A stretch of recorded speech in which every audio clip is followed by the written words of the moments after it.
السلام عليكم.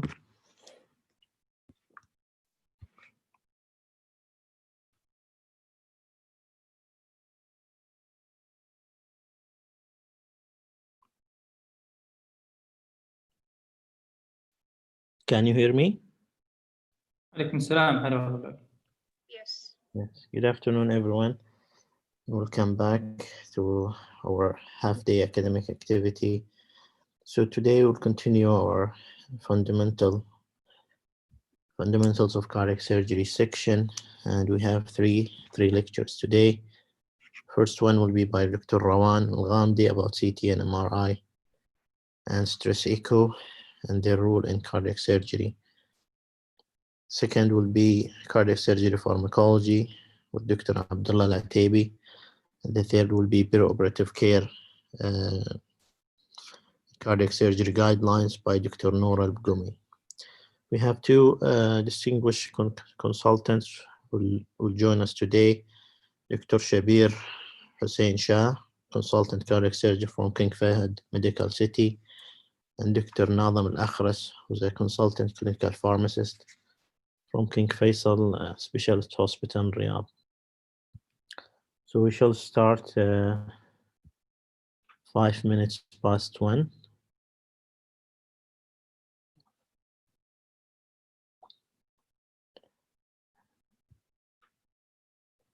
Dr. Rawan, you can prepare your slide if you. Okay.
السلام عليكم. عليكم السلام. السلام ورحمة الله. You can start, Dr. Rawan. Thank you. صوتي واضح؟ نعم. طيب. Assalamu alaikum. My name is Rawan Ghamdi, cardiac surgery resident R1. Inshallah, today we'll be talking about cardiac imaging, CT, MRI, and stress echo. I will go through the principle, the indication and contraindication, the advantage and disadvantage of each. Non-invasive cardiac imaging can be used for both diagnostic and prognostic assessment of patients with structural or functional heart disease. In compared to the invasive cardiac imaging, which require catheters to be inserted into the heart, non-invasive imaging are easier to perform, safer, and available. But it's important to understand that not all patients can benefit from non-invasive imaging, and the decision to use them should be individualized to each case. So I'll start with the cardiac CT. In order to understand the clinical contribution of cardiac CT, it's important to appreciate its basic principle. So how can we image the beating heart? First of all, by lowering the heart rate with the use of beta blocker to a rate around 70 beats per minute. Sublingual nitrate is used to dilate the coronary arteries. ECG gating, the goal here is to minimize the cardiac activity and decrease artifact, because artifact can mimic pathology. We have a retrospective ECG gating and prospective ECG gating. In retrospective ECG gating, we can image the heart during the whole cycle, during systole and diastole. So it can provide a functional analysis, mostly to evaluate the valves. The disadvantage here is that it has a higher dose of radiation. As you can see, the beam is on during the whole cycle. In prospective ECG gating, it targets only a specific phase of the cardiac cycle. So mostly for the evaluation of, for anatomical evaluation.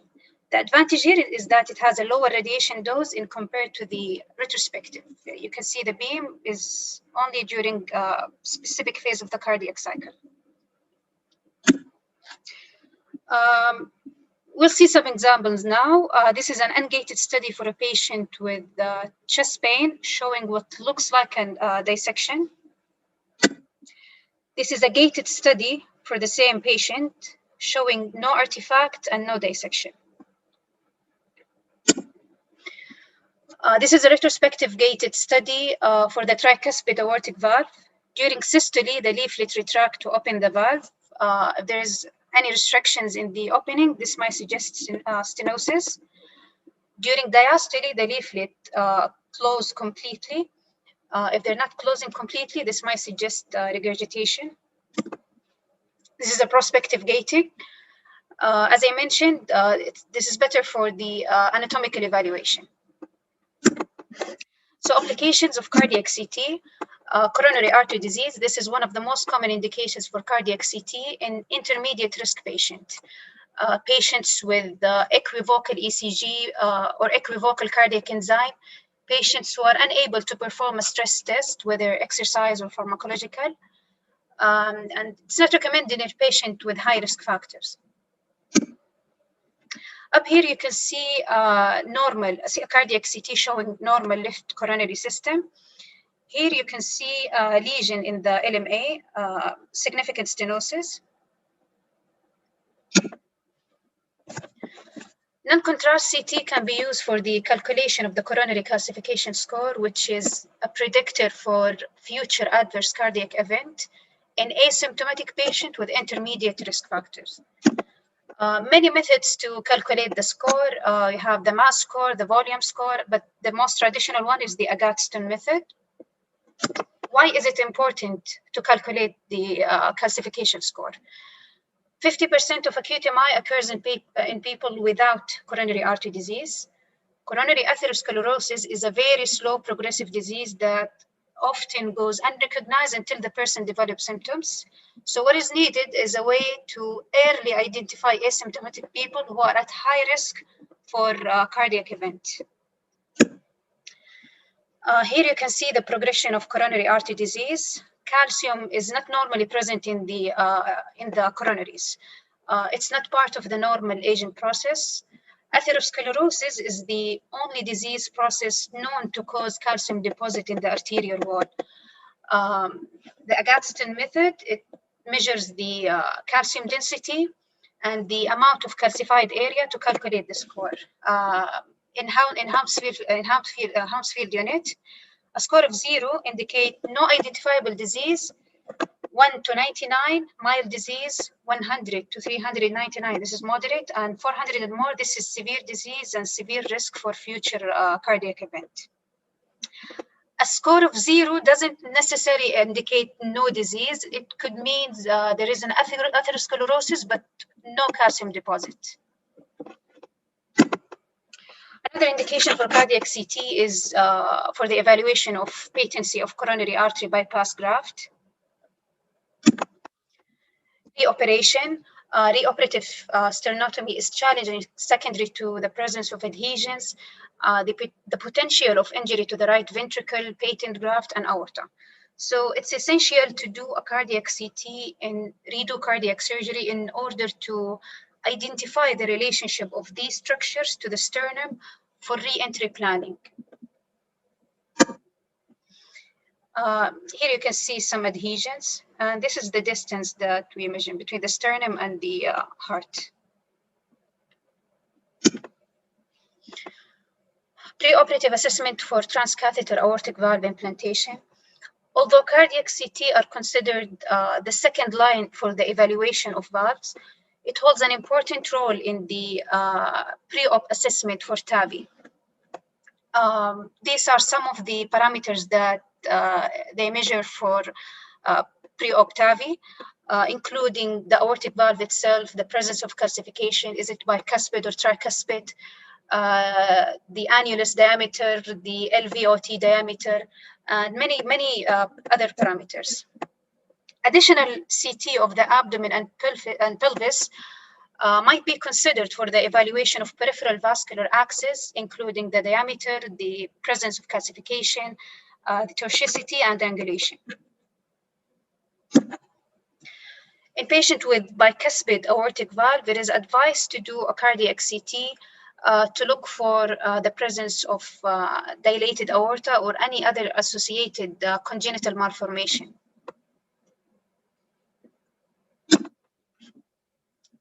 It helps in the diagnosis of many of the aortic diseases, for example, aortic aneurysm, aortic dissection, the extension of the dissection, the relationship of the dissection to the aortic valve and coronaries.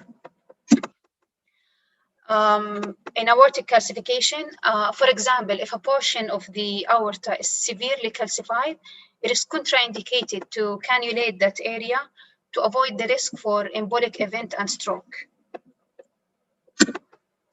Limitations, rapid heart rate, irregular heart rate, stents which might show artifact, uncooperative patient with the instructions, and of course, radiation exposure. This is a gated study, but the heart rate here is above 80, so showing motion artifact. It's contraindicated in unstable patient and patients with anaphylactic reaction to the contrast. Renal impairment and allergy to contrast. These are not contraindications. It's more of a risk-benefit situation. Does the patient really need it or not? Plus, we can use other imaging modality. We can use MRI, we can use nuclear study, stress echo, or any other modality. So this is just a quick summary of the first part of the lecture. So as I mentioned, beta blocker to lower the heart rate, sublingual nitrate to dilate the coronary arteries, ECG gating, we have retrospective, image during the whole cycle, functional analysis, higher dose of radiation. Prospective, image during a specific phase of the cardiac cycle, anatomical analysis, and lower radiation. Applications, as I said, coronary artery disease, calcium calcification score, graft patency, reoperative planning, pre-op assessment for TAVI, bicuspid aortic valve, and the assessment of the aorta. Moving to the cardiac MRI. Cardiac MRI also can be used to evaluate the anatomy, the function and wall motion, the viability, perfusion, and masses. In compared to the other modality of images, cardiac MRI offers a better characterization of the tissue. Plus, it has no radiation, so it's a better option, especially in young patients who might require serial follow-up. so to decrease the risk for the high doses of radiation. It can be divided into two categories depending on the color of the blood showing in the image. So we have bright blood images and dark blood images. In bright blood images, we can obtain movement sequence, so it's better for functional analysis. In dark blood images, here what happens is the signal to the flowing blood is suppressed while maintaining a high signal for the surrounding tissue. So this is better for anatomical definition. We have contrast enhanced techniques. Perfusion study. Here, image acquisition occurs 3 minutes after the contrast administration. If there is an area of hypodensity, hypoenhancement, as you can see here, this indicates a myocardial infarction. In viability study, also known as the myocardial enhancement study, image acquisition occurs 10 minutes after the contrast administration. If there is an area of hyperenhancement, this indicates a myocardial scar, whether it's infarction, fibrosis, or infiltration. So what happens here is we give the gadolinium contrast. This results in the uptake of the contrast by the myocardium. In normal myocardium, early washout occur. In injured myocardium, the washout is very slow, so this results in delayed hyperenhancement after 10 to 15 minutes. The hyperenhancement can be ischemic or non-ischemic. In the ischemic, the hyperenhancement occurs in the distribution of the coronary arteries, and it starts subendocardial and may progress to transmural. If the enhancement is less than 50, if the enhancement is less than 50%, this is a good prognostic sign that the patient might benefit from revascularization.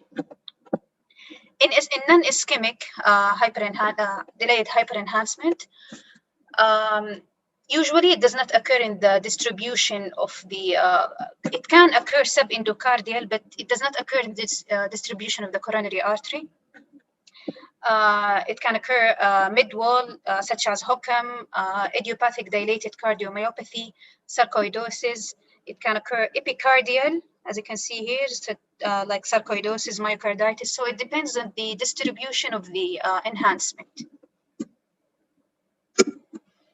The advantage, as I mentioned before, better soft tissue characterization and no radiation.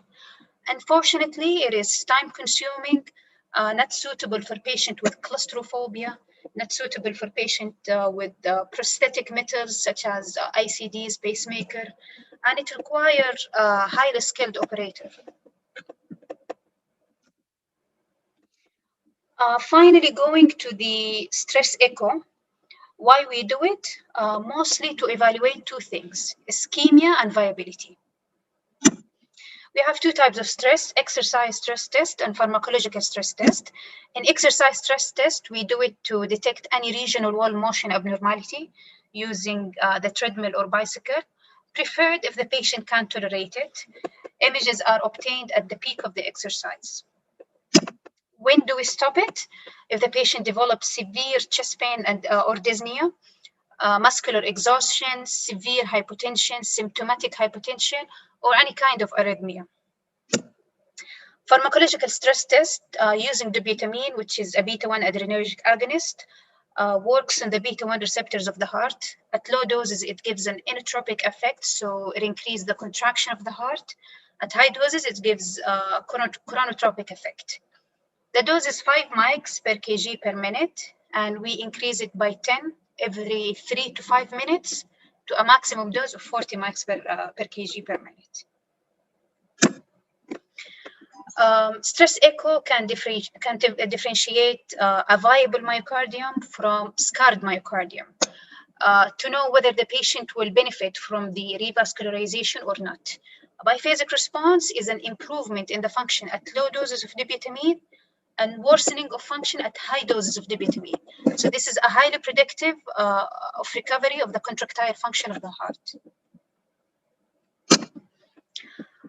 Common side effect of dobutamine, tachycardia, hypertension, arrhythmia, headache, nausea and vomiting, and nervousness. How can we reverse this? First of all, stop the D-vitamin, and we can use IV beta blocker, either esmolol or metoprolol. It's contraindicated to do a stress test in patient with acute coronary syndrome, hypertrophic obstructive cardiomyopathy, uncontrolled hypertension, uncontrolled AFib, or any known severe ventricular arrhythmia. These were my references. Thank you.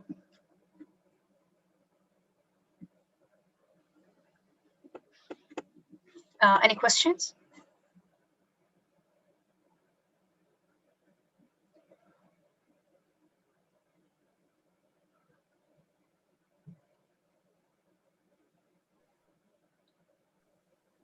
Yes, I have one question, please. تفضل دكتور. Can you please repeat the slide regarding the gated CT? Can you just explain it one more time?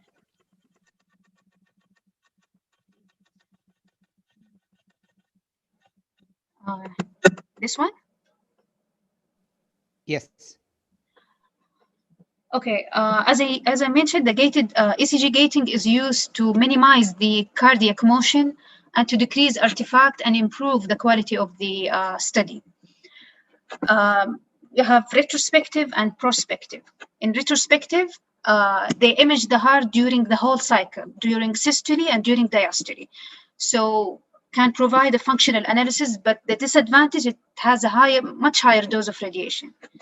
Prospective, they only target a specific phase of the cardiac cycle to obtain the image. So it's mostly for the anatomical definition. Okay, thank you. Thank you.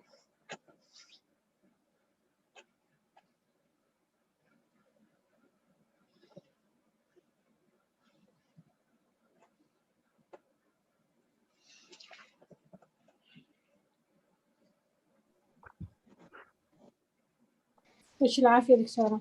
Nice presentation. شكرا.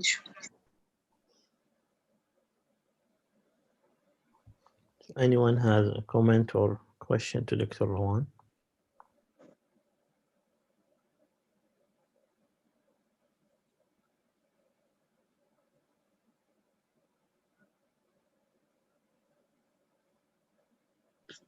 Dr. Rawan, good afternoon. Thank you very much for this presentation. Regarding stress echo, Yes. what other indication stress echo can be used for apart from viability in coronary artery disease? I think it can also be used in aortic stenosis. Okay. In low gradient aortic stenosis, if I'm not mistaken. Low flow, low gradient. Yeah.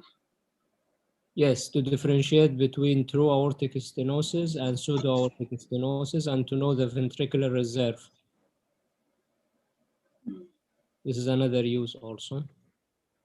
In TAVI, actually, it is a protocol to do CT, and the CT not only for the heart, it's actually, they call it TAVI protocol or core valve protocol CT.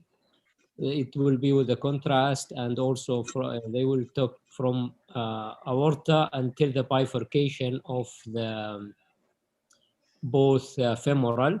And the idea is that one for the access and to see the tortuosity on the peripheral and the pathway for the core valve to go or Sebian, and also to measure all this, what you mentioned in the table as well. So nowadays, the CT for the TAVI is a mandatory. Before, they were using thoracic echo and transesophageal echo. Nowadays, and that there was some flaws when they use only echo, and they overcome that by using the CT for better visualization, as well as to know the height of the coronary artery, the orientation of the valve itself, and how we will deploy it as well. And they plan also the deployment plane depend on the CT as well. This is more different topic, but thank you. It was a really nice lecture, actually. For MRI, it's just think always if you are doing CT, most likely you are doing anatomical. You want to know the anatomy of the structure. With MRI, you can go for anatomy, but the most important thing, the functional, especially when you examining in the MRI, it can be used for viability as well as to know the volume, especially in cases of pulmonary valve regurg, or to quantify the volume of the heart. Nowadays, there is a little, what they call it, growing evidence of using MRI to quantify MR and to know when to intervene also in that MRI, but still it is not in the guideline. However, it is growing, and there is a lot of research about this topic, because MRI, it will give you exact volume burden and physiological details about the function of the heart as well. Thank you. Dr. Haytham, what about in terms of viability? Which one is preferred? Well, there is different. If you read if you read some article, they mention the MRI, but if for the exam, just go for the PET scan. It is very high sensitivity and specificity, okay, and it will give you a very good result. Is this your question? Yeah, just regarding the viability, because there is some contra. Just in the exam, just go for the PET scan. So not for stress echo. No, okay. Stress echo is very good modality, cheap, and yani good, cheap, and no need to give a contrast to do it.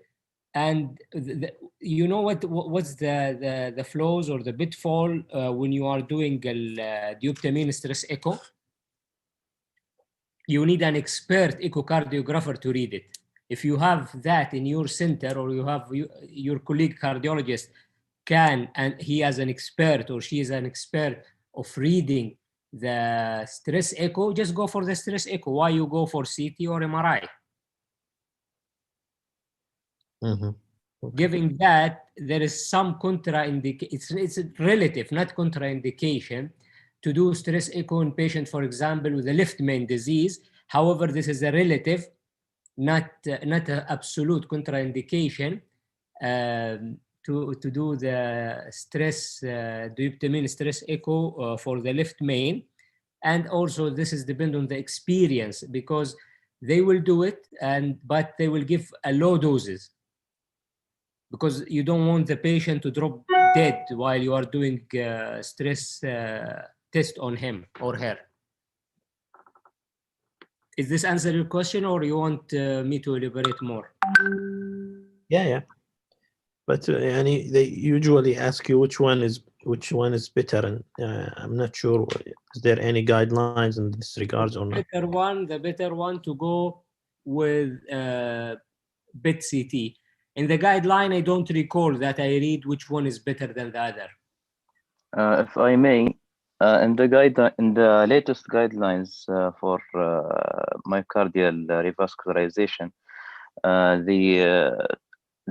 all of these myocardial viability studies are considered class 2B, because whichever modality you would choose, the sensitivity and specificity for ischemia will not guide you, will not guide your clinical decision. So whether you choose MRI, CT, or echo, it doesn't really matter. It whatever you have in your center, whatever expertise you have, you will go for that. Most people will start with stress echo, because it is readily available.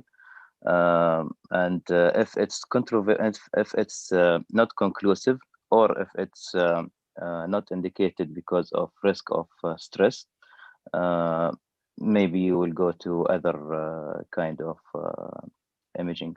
But in regard to guidelines, there is no specific guidelines to tell you which one is better. Yeah, his question wasn't about to do viability or not to do viability. Which one is better? And that is different topics. And of course, it's still controversial topics to do viability or not to do viability. But according to current evidence, you don't need to do viability. Dr. Murtada? Tim? You said viability testing will not guide your choice of choice of treatment. Why would I do it then? مرة دكتور كان يتكلم عن الموضوع فكان يقول I would only do viability testing if I don't want to take the patient to surgery. So they do viability studies usually for patients with low ejection fraction who have a high risk of not coming off off pump after you do the revascularization. So usually they do it for patients with high risk surgical risk to know if you will take this patient to OR or not. So regardless of this, if you are willing to take the patient to OR, you will take him, whether the result tells you that this myocardium is viable or not. Okay, Faisal, Murtada, if you allow me, when you finish, sorry. Yes, go ahead. Your question, Faisal, it is this evidence came from multiple study, and the big one, 10 years follow-up, is a Stitch trial. In the Stitch trial, they did viability for the patient, and that showed patient with a viable myocardium, they will do better in terms of symptoms, okay? But there is no survival benefits. However, saying that the number of patients they did viability is not all the patient, and there was different modality when they did the viability on them. And some of them, they underwent stress echo, some of them, they underwent thallium. So you cannot compare what they call it, orange to banana, for example. This is one. The second thing, usually all the surgeon, let's take it as a scenario. A guideline is a guideline, as one of my mentors, Dr. Shabir, used to say, and he's right. It will guide you, okay? But you cannot apply it. You need to individualize you need to read the guideline, then to see the patient and individualize. First, I will tell you example. You have, for example, two patients, both of them young, okay? One of them you saw echo. The echo showed akinesia in anterior wall, okay, and anterior lateral wall with some scar. Other one, there is akinesia and the scar in inferior lateral wall. Both of them ejection fraction, let's say 30%. For me, I will do viability for the first one. Why? Because that is territory of the LAD. If I can give my patient Lima to LAD, this is the benefit of the cabbage. So I want to be sure. But if the other territory, I will not. Other example, one young patient, okay, with, let's say, akinesia, and in compared to 80-year-old patient, same, both of them 20% ejection fraction. You will do for that young patient the maximum things that you can do. And usually this viability, it's also to tell you the risk benefits for intervening on the patient. This topic, there is many literature controversial, but at the end, it's your clinical judgment. And actually, it's depend on the LAD, because your cabbage, when you are doing cabbage, you want to have a viable area on the LAD territory, right? This is how I understand, yes. And this is how I will do it. Many surgeons, even if there is a low ejection fraction, but the LAD territory is moving, they will go without viability even. Many of them. But if there is a questionable LAD territory viability, at that time, no, I need to do viability, because the maximum benefits for this patient is to do Lima to LAD. However, sometimes you don't have viable LAD territory, but you have diagonal viable, you have circ viable, and RCA viable, and the patient cannot undergo PCI because of the complex anatomy. At that time also, you can do cabbage for him, even by guideline is a class 1 if 3-vessel disease not involving LAD. Given that he's young also and cannot be done by PCI. So you will take the risk and do cabbage for him. Okay, I understand. Thank you. Is now even if the viability study of the anterior wall showed controversial results, let's say, you will take him if he is a low risk patient. No, he will not be low risk patient. If you have low ejection fraction, it is high risk, but it's depend on his. If he is otherwise low risk patient, other than this issue of the viability. Yes. And I mean, yeah, it's a class 2B to do it and depend on it on your clinical decision. Yeah, class 2B. So it's simply putting, and not to complicate the issue, if the patient is indicated for cabbage and he is a low risk patient, and the viability study showed you that this might be not a viable area, most surgeons will go and take this patient to OR. If he is a high risk patient with non-viable area in the LAD, most surgeon will send him to PCI. Yes. So, Murtada, if patient you did a viability study and it's non-viable at the LAD territory and the other vessels are amenable to PCI, you still take him to surgery? No. If this depends. I will take it with all of his clinical variables. If the patient is low risk patient and the viability study tells me that this LAD area is not viable, I will still take him to the OR. Yes. If he is a high risk patient, and I will not take him to the OR. Actually, I will send him to PCI. Actually, if he is young patient, like 50 years old, yes, I will take him to OR. Okay, if he's young patient, 50 years old, I will still vote for PCI unless, if I'm not doing Lima to LAD, unless I will give him arterial graft on the other territory.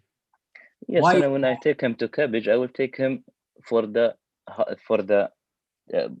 highest quality cabbage, which is arterial graft. Of course, you will not put a vein graft on the LAD. You will put an arterial graft on LAD. No. You said LAD is not viable, so I'm not going to do LAD. So at that time, no, I will not depend on the viability study to guide my decision to revascularize the LAD in a low risk young patient. This is what I want to. This is my message. يعني if you have a patient, 50 years old patient with a 3-vessel disease, with a non-viable LAD by whatever modality, CT or whatever, you will not put an Lima to LAD for this patient. It's not viable if it is scar. Why you want to put Lima LAD on dead tissue? Because until now, what I know that all of these viability studies have their limitation, and they cannot tell you 100% that this area is not viable.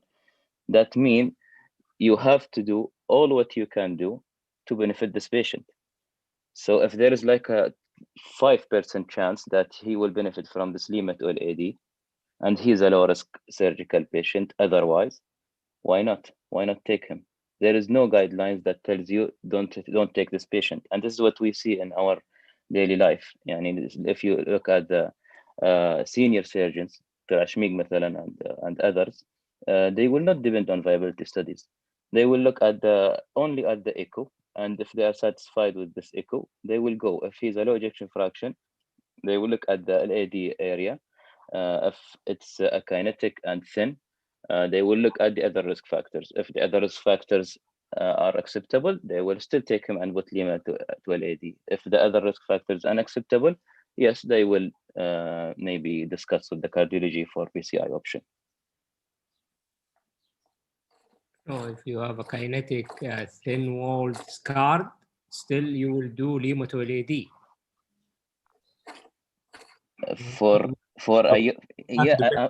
My message is that depends on the patient. It's a case by case. I will not refuse all patients with a kinetic or let's say evidence of non-viable LAD area. I will not refuse all patients. I have to select. Let's calculate the score. The for patients. Score select. Yeah. I have to select my patients. Some patients might benefit.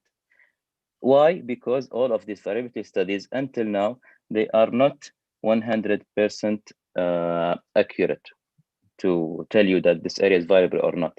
Yeah, if it is not clear for me and there is possibility of viability, he's young, of course you will take him. But if there is scar tissue and you put Limotil AD, you know what will happen. Yeah, but how can you tell? If you are depending on those tests, and those tests are still class 2B. Forget the class. They are not. I know the class. Yeah, class 2B. Class 2B recommendation is based on all the evidence came from those tests. I know. That's why it's a class 2B.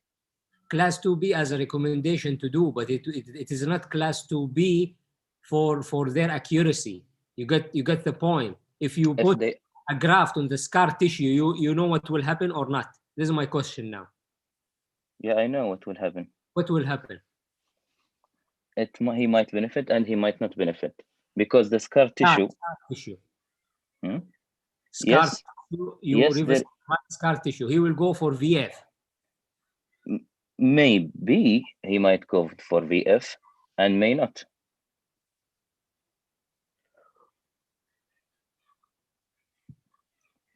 Okay. No. Okay. Dr. Shabir, I think Dr. Shabir with us. Yes, he is. I don't know if we can hear from him.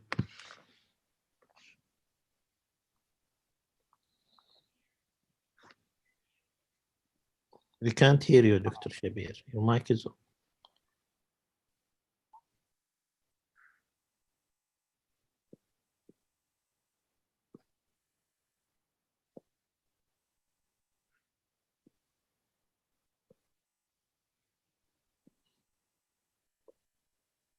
He has an issue with his mic.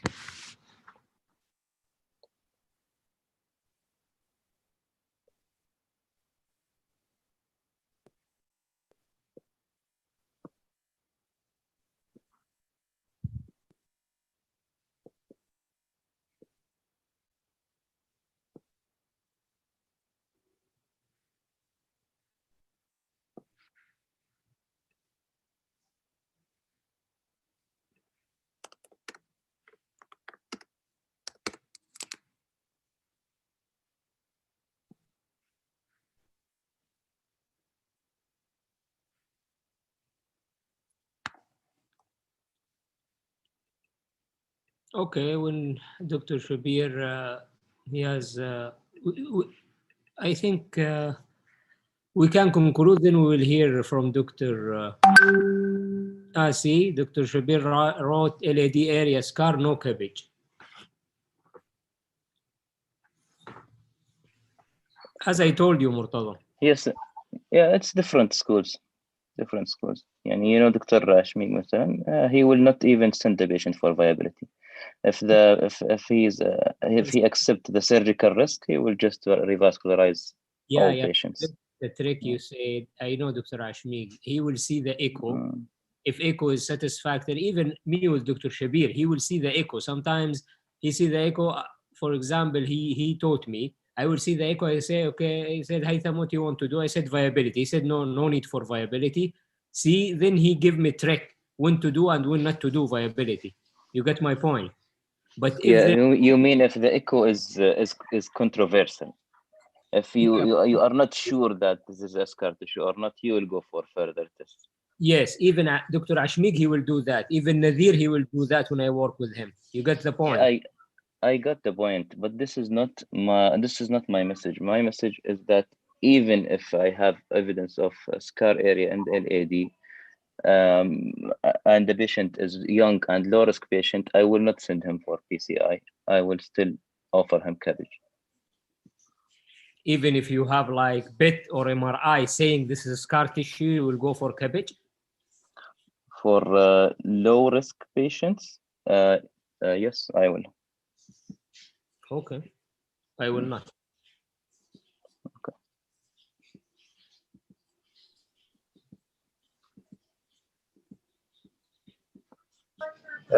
Sorry if you allow me. Assalamu alaikum. I'm not sure, but Haitham, you can correct me. I think the evidence came, as you said, from the Stitch trial, and most of the evidence came from Stitch trial. However, it was not in their primary endpoint. I think it was like secondary endpoint. So I will not take it as to build on for a guidelines. Yes, and the problem, Yeah. I mentioned that the problem with each trial, it is not on the all patient, and there is different, they use different modality for viability, and it's subgroup analysis, all these three. And in their analysis, it's showing that patient who underwent viability having viable myocardium, they do better in terms of symptoms. However, no mortality benefits at 10 years follow-up, saying that, I'm saying it is a subgroup analysis, not all the patient with a different modality. So you cannot depend on it. Till today, there is no trial design to answer this specific question. Okay, yes, this is the point I wanted to make sure. Yeah, thank you.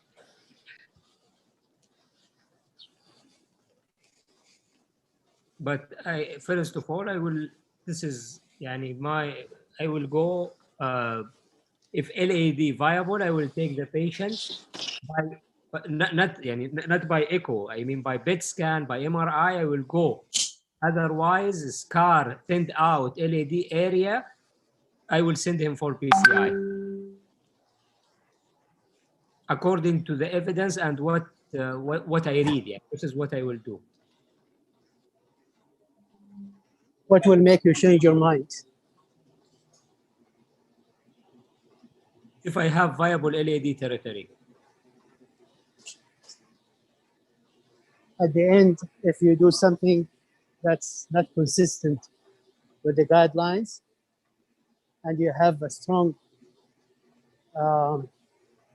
jurisprudence system, you'll pay the price either way, for you and for Murtada. So I think the other thing is, of course, you're conscious. If you take a low-risk patient and you do major surgery, that's not required, and the patient have complication, ending up with a stroke or ending up with respiratory failure, whatever other problem, your conscience will haunt you for the rest of your life.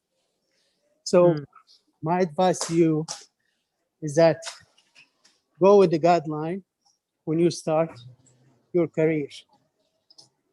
And after that, you probably start developing some more experience for some particular patients. And then you can individualize. Okay, clear, boss. Thank you. Dr. Farid? Yes? I think depending only on the guidelines, I think it's something not practical. This is what I understand and what I see in the practice. Because if we only depend on the guidelines, then why we are physicians? I mean, we are blindly going with the guidelines. What about the patient? What about individualizing? What about our people? So this is my opinion about guidelines in general. يعلمك الزمن. Bye, thank you.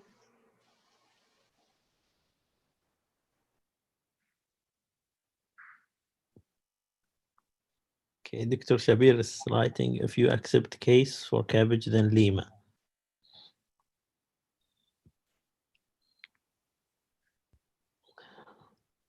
Okay, thank you, everyone. So I think If Dr. Shabir have maybe other phone or computer, he can also give his insight about this topic. But I think we can conclude here. Yeah. The second lecture we have Dr. Nazem Al-Akhlas. And sorry, to emphasize more very important things, as very important thing what Dr. Farid said, which is to be adherent to the guideline, especially in the beginning. Yeah.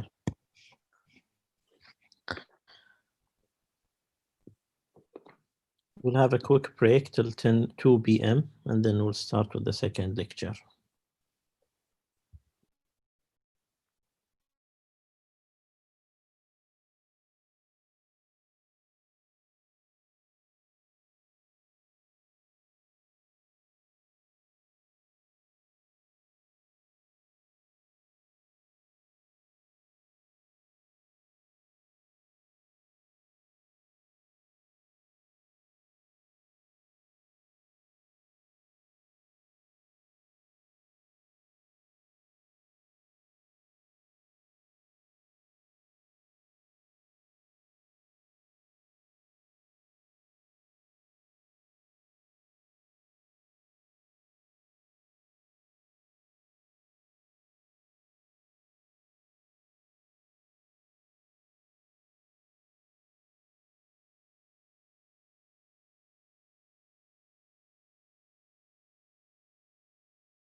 So we'll start with the second lecture.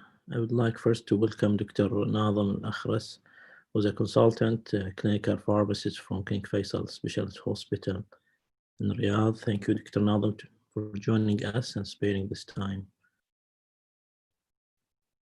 Abdullah, you can start. السلام عليكم. صوت واضح؟ واضح نعم. Good afternoon, everybody. This is Abdullah Taibi, R2 cardiac surgery resident from King Fahd Medical City. Today, inshallah, I'm going to talk about cardiac surgical pharmacology.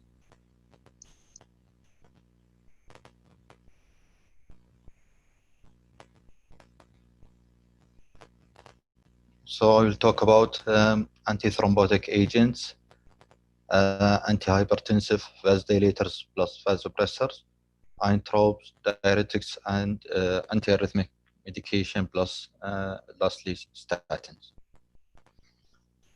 So before we start, quick review about platelet physiology and how clot formation. We have resting platelets usually circulate in the blood. We can see the internal structure of blood vessels. Usually we have subendothelial layer, which composed of collagen fibers covered by endothelium layer. Healthy intact endothelium release certain chemical mediators like prostacyclin into the plasma. Prostacyclin binds to the platelet membrane receptors, causing synthesis of cyclic AMP. Cyclic AMP stabilizes inactive glycoprotein 3B, 2B and 3A receptors and inhibits release of granules containing platelet aggregation agent or calcium. Whenever there is endothelial injury, platelets is adherent to subendothelial collagen fiber, and the platelet converted from inactive form to active platelet. Activated platelets release chemical mediators like thromboxane, adenosine diphosphate. This attract other platelets for causing platelet aggregation. For antiplatelets, we start with aspirin, usually class drug cyclooxygenase inhibitor. Aspirin inhibits platelet cyclooxygenase, thereby reducing the production of thromboxane and decrease platelet adhesiveness and the platelet indication. In aspirin it's indicated in primary and secondary prevention of cardiovascular and cerebrovascular, increase the risk of bronchospasm, especially with asthmatic patient, and GI bleeding, in especially peptic ulcer disease. Doses, we have low dose aspirin as a prophylaxis, and therapeutic dose of aspirin in case of a mild low dose from 75 to 150, and the therapeutic dose up to 300. I think Dr. Nazem has a comment. Dr.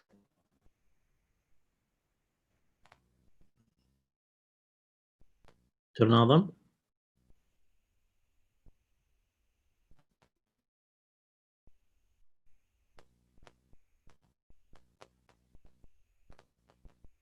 Just wait for a second. I think he has some issue with his connection.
Can you hear me now?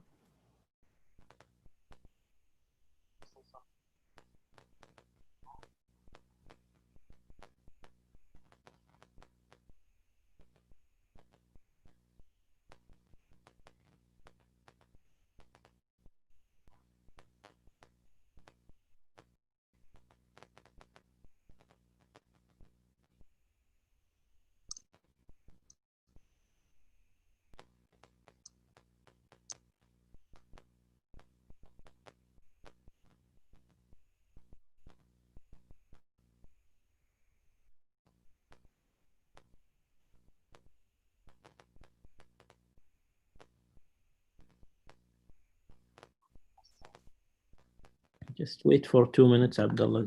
Dr. Nadam, I think he has some issue with connection.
Dr. Nadam?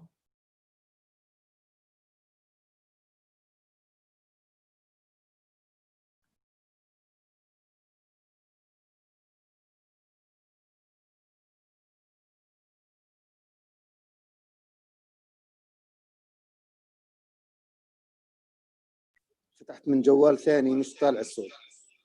تسمعني الآن؟ اوكي Can you hear us now? طيب كملوا تفضلوا. اوكي تفضل عبد الله. Clopidogrel usually class of drugs is adenosine diphosphate receptor antagonist. Clopidogrel reversibly modified the platelet adenosine diphosphate receptor and directly inhibiting the binding of ADP and subsequent ADP activation of the glycoprotein 2B and 3A. Platelets exposed to clopidogrel are ineffective for the remainder of their lifetime, up to 5 to 7 days. For indications, primary and secondary prevention of cardiovascular and cerebrovascular disease, like CAPRI trial, also indicated as a dual therapy in combination with aspirin for acute coronary syndrome, CURE trial. Long-term antithrombotic prophylaxis for drug-eluting stents. Side effects, hemorrhage, neutropenia, and rarely thrombocytopenic purpura with the clopidogrel. Doses, loading dose 300 milligram followed by 75 daily as a maintenance.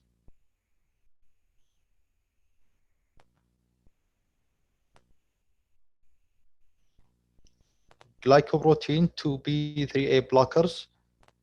Glycoprotein blockers inhibit platelet aggregation by binding to the glycoprotein 2B3A receptor and platelet and preventing this receptor linking to other platelets by fibrinogen cross bridge. After cessation of infusion, platelet function gradually returns to normal with antiplatelet effect persisting for 24 up to 48 hours. Indication for acute coronary syndrome, percutaneous coronary intervention. Side effects, hemorrhage, thrombocytopenia, and hypersensitivity.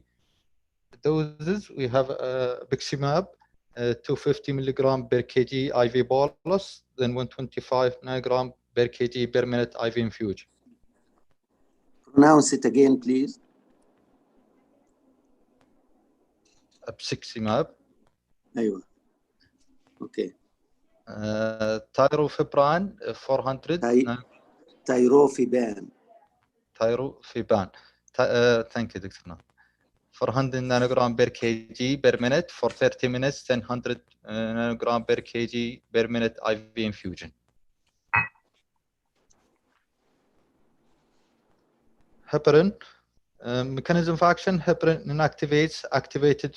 لحظة شوي بالله يا دكتور. تفضل دكتور. You only talk about clopidogrel in the previous slide. There are three medication in this class, three important medication in this class. I'm not sure if your reference only had one of these drugs, and also in the glycoprotein you only talked about two, which at King Faisal we have another one that's not, you did not talk about. They're very similar, but I think you should be familiar with all of them, because even I think other institutions at in the kingdom here, they have other glycoprotein receptor, adenosine diphosphate receptor blocker. Do you know the other ones? It's mentioned here, tacroliridine, Furosemide, and clopidogrel also. Yeah. Actually, ticlopidine is no longer used and probably no longer available because of its adverse effect, primarily neutropenia or leukopenia. But the other ones, prasugrel and ticagrelor, which are even in terms of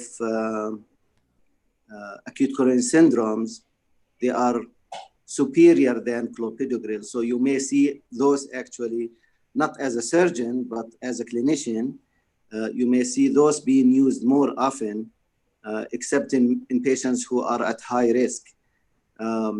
There's slight differences between the three in terms of pharmacokinetic differences and side effects. So in terms of potency, prasugrel is the most, probably equivalent or slightly less than that ticagrelor, and then clopidogrel is the least, but it's the safer bleeding. And in terms of side effects, can you hear me? Yes, we can. Yes, sir. Yeah. Ticagrelor has a peculiar side effect that's not associated with the other two. Ticagrelor has a specific side effect not with the other, which is dyspnea. هذا كله انه بس ابغى شيء نسويه تمسك البيت مرتين في اليوم. موظفين مرة في النهار مرة في الليل. ليش؟ عيش. I don't know. Somebody, is there a question or something? No, you can. Can they hear us? Yeah. So ticagrelor is associated with dyspnea that the other two drugs are not associated with it, and both ticagrelor, clopidogrel and prasugrel are pro-drugs. They need to be activated. And ticagrelor is prasugrel is already active. No, I'm sorry. Ticagrelor is the one active. Prasugrel and clopidogrel are pro-drugs. All of them, for surgical point of view, they should be withheld at least 5 days before surgery, unless it's an emergent surgery. So all of them, they need to be withheld for 5 days before surgery to minimize the risk of bleeding.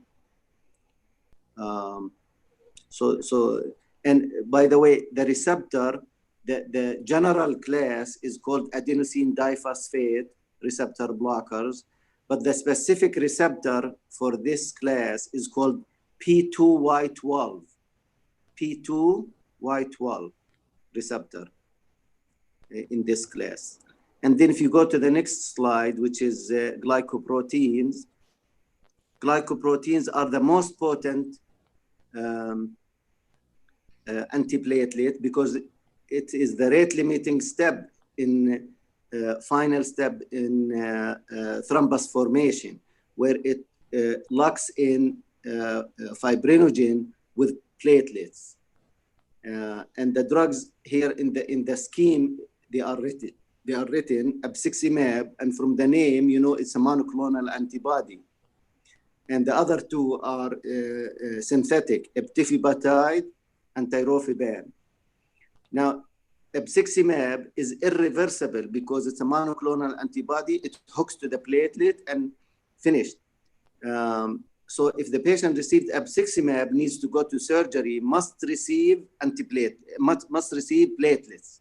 حتى لو كانت البليتلت 200, because most of the platelets circulating in the presence of abciximab, they will be bound to abciximab and not effective at all. However, eptifibatide and tirofiban, they are shorter acting, synthetic. They are not monoclonal antibody. So the platelet function usually, when you discontinue the infusion, within 4 to 6 hours, you have recovery of the platelet function. So sometimes if the patient need to go for surgery and say the patient received a stent, and now the patient needs a mitral valve replacement, for example, or needs complete revascularization, especially for the LAD, and you want to put a lima. So what we do, we discontinue the P2Y12 receptors, and we can put, for example, tirofiban or eptifibatide, and discontinue at least 4 hours before surgery to minimize the risk of thrombosis at the stent level and to minimize the risk of bleeding. Okay. Dr. Navin, Now, how many units you would give for such patients? well, platelets you should always give multiples of 4 or 6. Okay. Yeah, okay. 1 or 2 units of platelet will not do anything. Okay, thanks.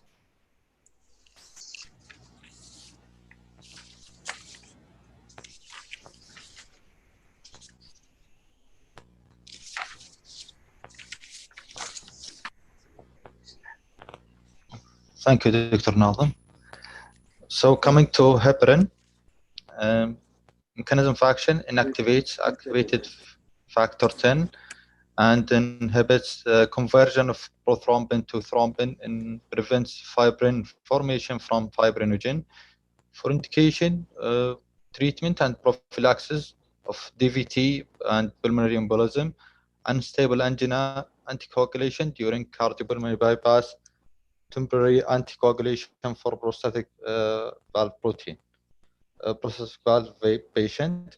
Side effect, hemorrhage, hyperkalemia, osteoporosis, thrombocytopenia or HIT, and hypersensitivity. Doses? Just 1 second about the mechanism, if you can go back. You said inactivates activated factor 10. Is that directly or indirectly? I'm not sure. Yeah. Actually, its effect on factor 10 is not that strong. It's more on factor 2. So heparin must attach to the antithrombin 3 and potentiate the effect of antithrombin 3. So by itself is nothing will happen. And patients who are antithrombin 3 deficient, you will not see a good effect from heparin. Heparin with antithrombin 3 forms a complex and potentiate the antithrombin 3 effect, which is the endogenous anticoagulant, and inhibits factor 2 and 10 almost similarly. Okay.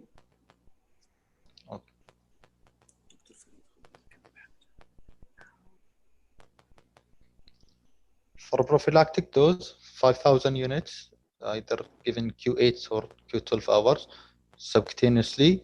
Therapeutic effect, 5,000 units IV loading or 75 per kg, followed by infusion 18 units per kg per hour. For cardiopulmonary bypass, 300 to 400 units per kg bolus. And for minimal extracorporeal circulation, 200 units per kg, of pump 100 units per kg. It's required monitoring by ABTT, and reversal antidote heparin can be reversed with protamine sulfate. Be honest. Low molecular Dr. Farid Khogir, he sent a question. Can you answer that, please?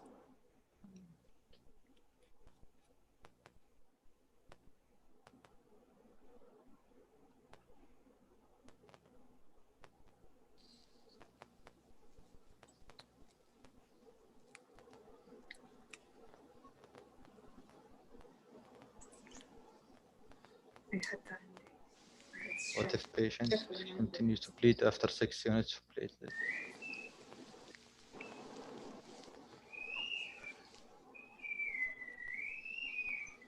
Maybe Dr. Nazim would delay the surgery or give more platelets and consider other things, yani, not only the medication. Usually, if patient fresh on antiplatelet or fresh receive antiplatelet, we prepare 12 units of platelet. 6 units will do nothing for patient. Yes, that's what I said. It's multiple of 4 or 6. Yeah, 4, 8, 12, 6, 12. Yeah, that's what I said. But if the patient, Dr. Khogir is asking, if the patient continues to bleed, what do you do?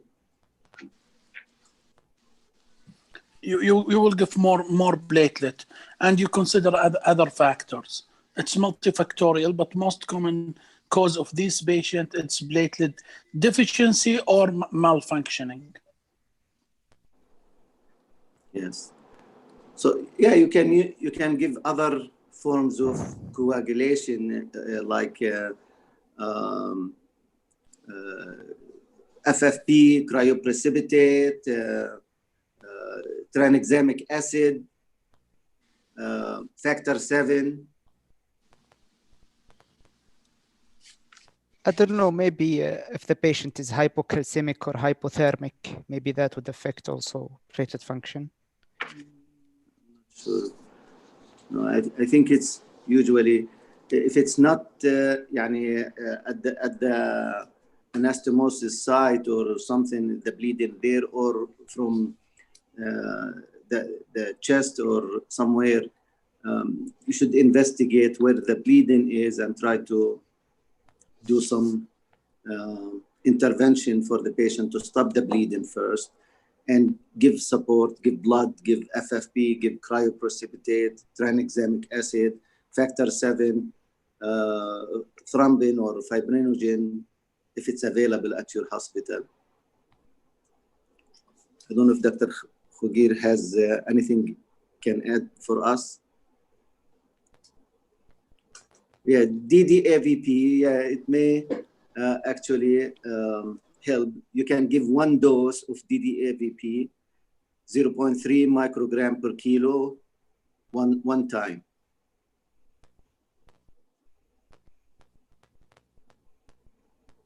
It helps von Willebrand factor also. So usually, thank you, Nazim. I thank you. Thank you, Nazim. I think you covered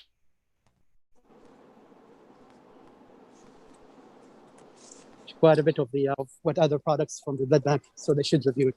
Thank you very much. Okay.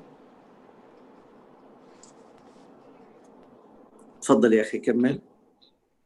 Coming from for the low molecular weight heparin, similar action to heparin, except it has a longer half-life, up to 18 to 24 hours, does not require monitoring, has a greater anti-factor 10A activity, lower incidence of thrombocytopenia and osteoporosis, indication for acute coronary syndrome, and prophylaxis of deep vein thrombosis.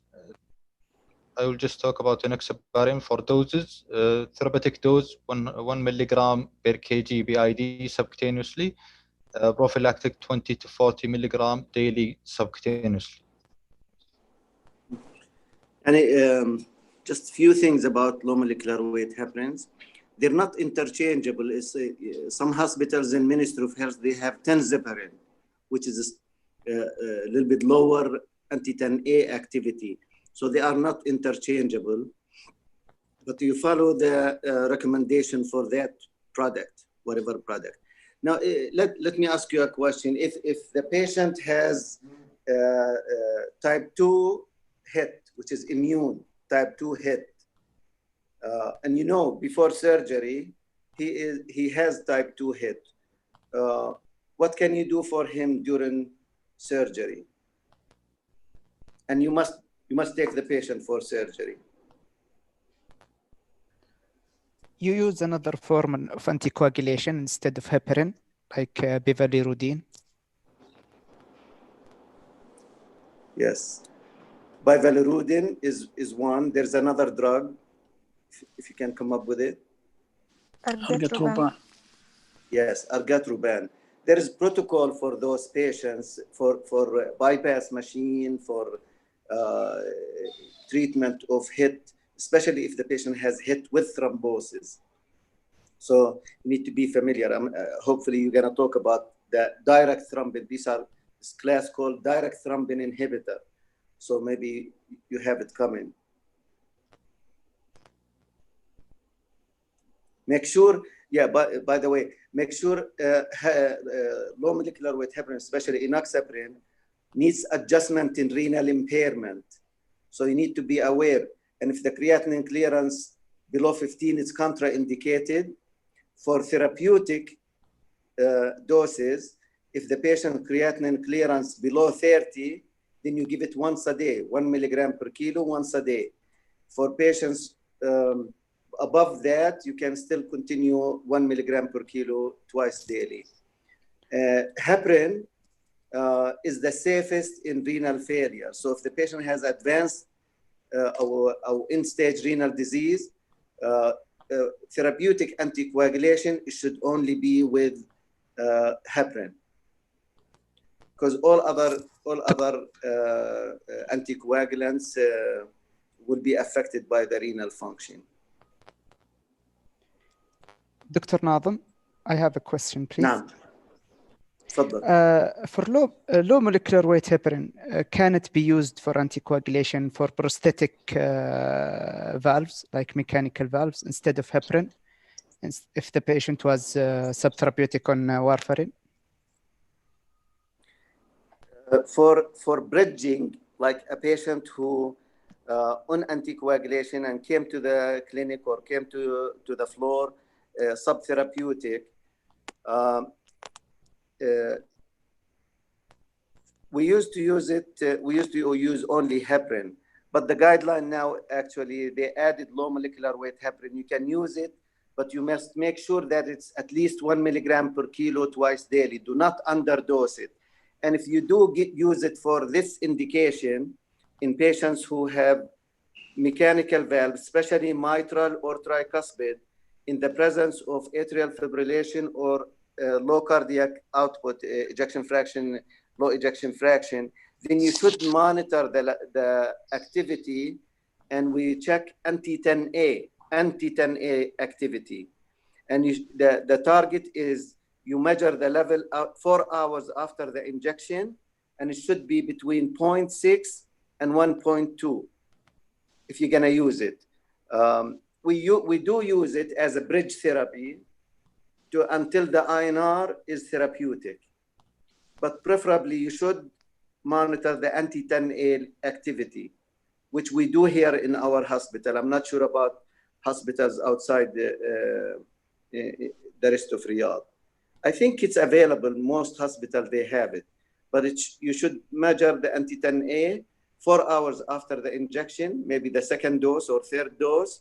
And then 4 hours after that, the level should be between 0.6 and 1.2.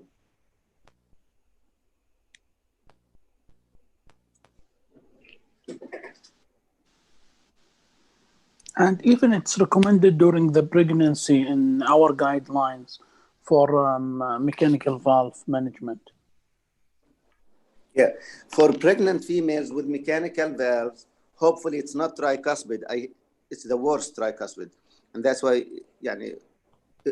by any mean, if you can put any other valve than mechanical in the tricuspid position will be ideal. For pregnant females, mitral or aortic, you can give 1 milligram per kilo and preferably with aspirin also. Keep the patient on aspirin. And again, for pregnant females, because their weight changes also frequently, you should monitor the anti-10A level. And the period, they can be on enoxaparin from the time you discover the lady is pregnant until week 12. And this is the time where embryopathy can occur. So from the time of discovery of pregnancy until week 12.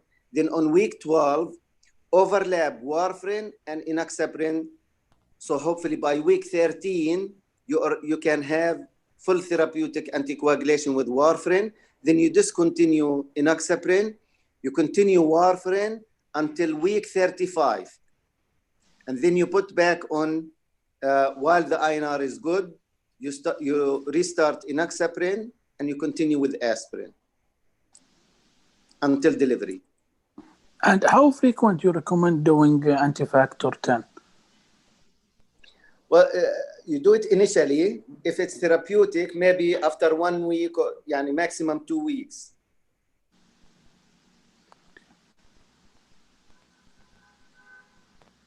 I have a comment regarding warfarin for pregnant patients. Is there a new? I heard that there is a new evidence that if the pregnant woman with warfarin less than 5 milligram or less, it's safe to continue with warfarin for the whole pregnancy. It's not new. Yeah. It's mentioned. It's there in the guidelines. Yes, and it is actually in the European guidelines, and this is a European practice. They do maybe new for me. Naam? Sorry? Yeah, it's European practice. If the lady is on warfarin less than 5 milligram, they continue warfarin throughout pregnancy. In North America, I think they tend to switch to enoxaparin, or we used to actually give heparin, therapeutic heparin. And the way we used to give it, I start based on the patient's weight. I give 10,000 or 15,000. Sometimes I start twice a day. If the lady, and then I measure PTT ratio or PTT, 6 hours or midpoint in the duration of the time interval. If she's on BID, I check it 6 hours after. If she is on Q8 hours, then I check 4 hours after. The only thing, and the target is to have the PTT more than 55. The only thing, problem with this is that the lady has to learn to break vials, or she has to go to a clinic or somewhere because it's 2 or 3 vials each time, ampules, she has to break him and then draw them in one syringe, then change to a subcutaneous syringe and inject herself. So it's not easy, and that's why it's from a convenience, enoxaparin will be reasonable because it comes in a pre-filled syringe. All she have to do is just open the syringe and inject herself. And even, Dr. Nadam, even in American guidelines, they recommend using the warfarin in 2nd and 3rd trimester. And during the 1st trimester, if it's the dose less than 5 milligram, according to the guideline, it's safe, but there is no strong recommendation about this. If it's more than 5 milligram, they recommend to switch her on enoxaparin with measurement of anti-factor 10. Yes, exactly. This is what I said. It's a expert opinion, class C recommendation. They say that when the level is the concentration of warfarin is low, embryopathy is unlikely. But you have to discuss it with the patient and give her the options. Always protect yourself. Discuss with the patient, give her the option, and let her share the responsibility and share the decision.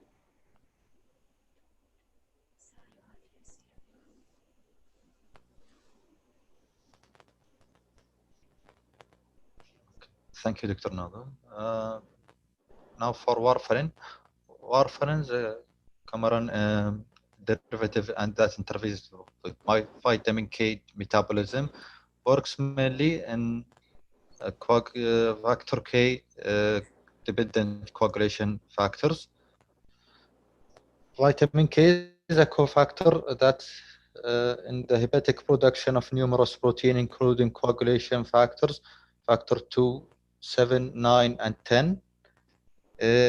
Warfarin indicated in prophylaxis and treatment thromboembolism with DVT, pulmonary embolism, atrial fibrillation, mechanical prosthetic valve, left ventricular thrombus, and transient ischemic attack. Cautions with hepatic impairment, peptic ulcer disease, and drug interaction. Warfarin interact with numerous drugs, including amiodarone, antibiotic, such as rifampicin, anticonvulsant, non-steroid inflammatory drugs, and statins. Side effects, hemorrhage, dose dependent on INR, most indication between 2 to 3, except in mechanical mitral valve 2.5 to 3.5. Warfarin can be reversed with the vitamin K or fresh frozen plasma. Anything else?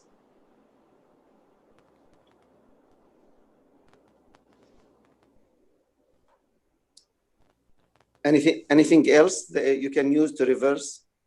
Vitamin K text will be you will see the effect tomorrow. Fresh frozen plasma, you may see that the INR drops quickly, but if you measure again after 4 to 6 hours, you see that the INR bounce back to where it was. So it's temporary. Fresh frozen plasma temporarily reverse the effect of warfarin. Vitamin K is very slow process of reversing. Is there anything that can reverse quicker? TCC. Dialysis. Yes, somebody said it. TCC Yes, dialysis. ايش هو؟ Prothrombin complex. PCC. Yeah, prothrombin complex concentrate. So prothrombin complex concentrate has all the factors that warfarin inhibits. So you are reversing warfarin totally. And usually the effect is longer. You rarely need to give a second dose, but sometimes if there is a hemorrhage or severe hemorrhage, maybe after 8 or 12 hours, if the INR bounce back up, then you can give another dose of PCC. And PCC, actually, you should know, you should be familiar with which product your hospital has, because there are several products. Some of them have activated factor 7, some of them don't have inactivated factor 7. So you should be familiar with that, and you should be familiar with the dosing because they all differ. But Dr. Nadam, I think it's off-label use, the PCC. No, for warfarin reversal, it's the indication. Yeah, indication, but I think it is off-label, or no? No. It's off-label to use it for bleeding other than warfarin. Okay. Or for direct thrombin inhibitor. For direct thrombin inhibitor will not work, but for DOACs, direct oral anticoagulants, it may work. We can talk about it maybe later. I think Dr. Zainab asked a question. If she can state it to everybody, I don't know if you guys saw it or not.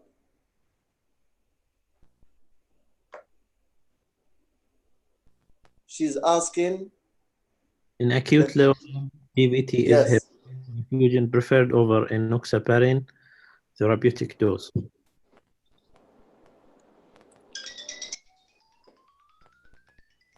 Yeah, what do you guys think?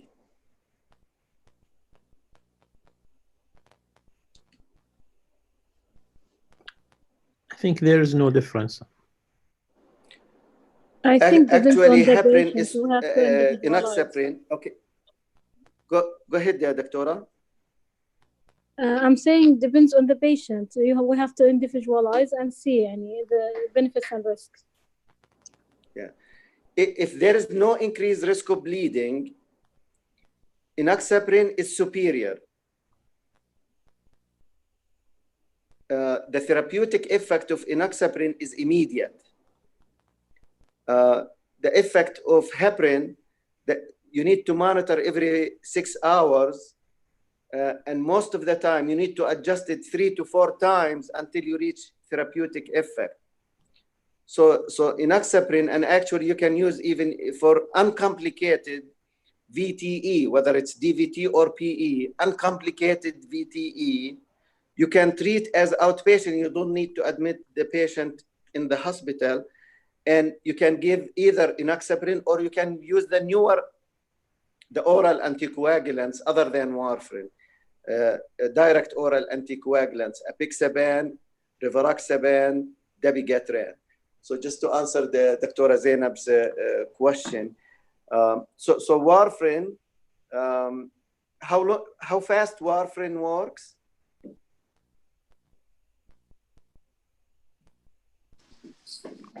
Warfarin 3 to 5 days. Yeah, at least 3 to 5 days, because it needs to, you need to deplete all the factors, most important of which is factor 2, which has a very long half-life. And sometimes even when we measure the PT actually, an INR, you may see after 2 days or 3 days, the INR is 2.5. Is that full anticoagulation? Is the patient fully anticoagulated? No. The answer is no. Yes, because you only depleted factor 7, which is a very short half-life, 7 hours. So you have to wait until, and that's why all the books will tell you, continue the injectable anticoagulants for 2 consecutive days in the target range. And just one other comment, I hope I'm not delaying you all for the presentation, that the target for anticoagulation is always one number. The range is from one number to another. And most important for if you take aortic valve, because doctor said only mitral valve is 2.5 to 3.5. Actually, for aortic valve, if the patient does not have atrial fibrillation and does not and has good LV function, yes, the target will be 2 to 3. I'm sorry, the target is 2.5. The range is 2 to 3. But if the patient has aortic mechanical valve with atrial fibrillation or heart failure with reduced ejection fraction below 40, then the target becomes similar to mitral valve. 2.5 target range, 3 target range is 2.5 to 3.5. So this distinction, I think it's very important because people think that aortic valve is always 2.5 to 3.5, 2 to 3. One valve actually is promising. I think you've probably seen it. It's the Onyx valve. They're trying actually a lower target INR. The study is ongoing. We'll see how the result come out. They're targeting actually a lower range of anticoagulation going down to even 1.5. So we have to wait for the publication of this study. Okay, thank you. Actually, it's there in our guidelines. It's for Onyx valve, we can go to 1.5. Yeah, but it's not, I know it's, when you say in our guideline, you mean your hospital or you No, mean the surgical American guidelines for valve disease. Yeah. 2017. This is exactly what I said. Yeah, there are some small studies, but I think there's a major trial ongoing for the Onyx valve itself in different position also. But I think, it's better, at least for the aortic valve, make it 2.5. For the mitral valve, it should be target 3, range of 2 to 2.5 to 3.5. And for tricuspid valve, really we had several incidences of thrombosed tricuspid valve, even at reasonable anticoagulation. So for tricuspid valve, we aim for 3 to 3.5. And tricuspid and mitral valve, especially if they have atrial fibrillation or heart failure, reduced ejection fraction, aspirin should be added to those patients also, and it's in the guidelines. Dr. Nadhim?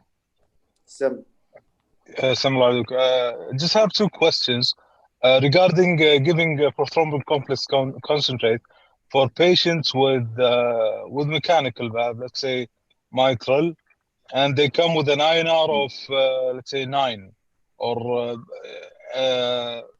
reversing those patients with prothrombic complex concentrate, is it safe? And how is the approach with that? And this my second question about the warfarin. I don't know if this is the correct term. I don't think this is a correct scientific term, but First of all, we don't reverse high INR just for the number. If you hold the warfarin a day or 2, if there's no sign with bleeding, yeah.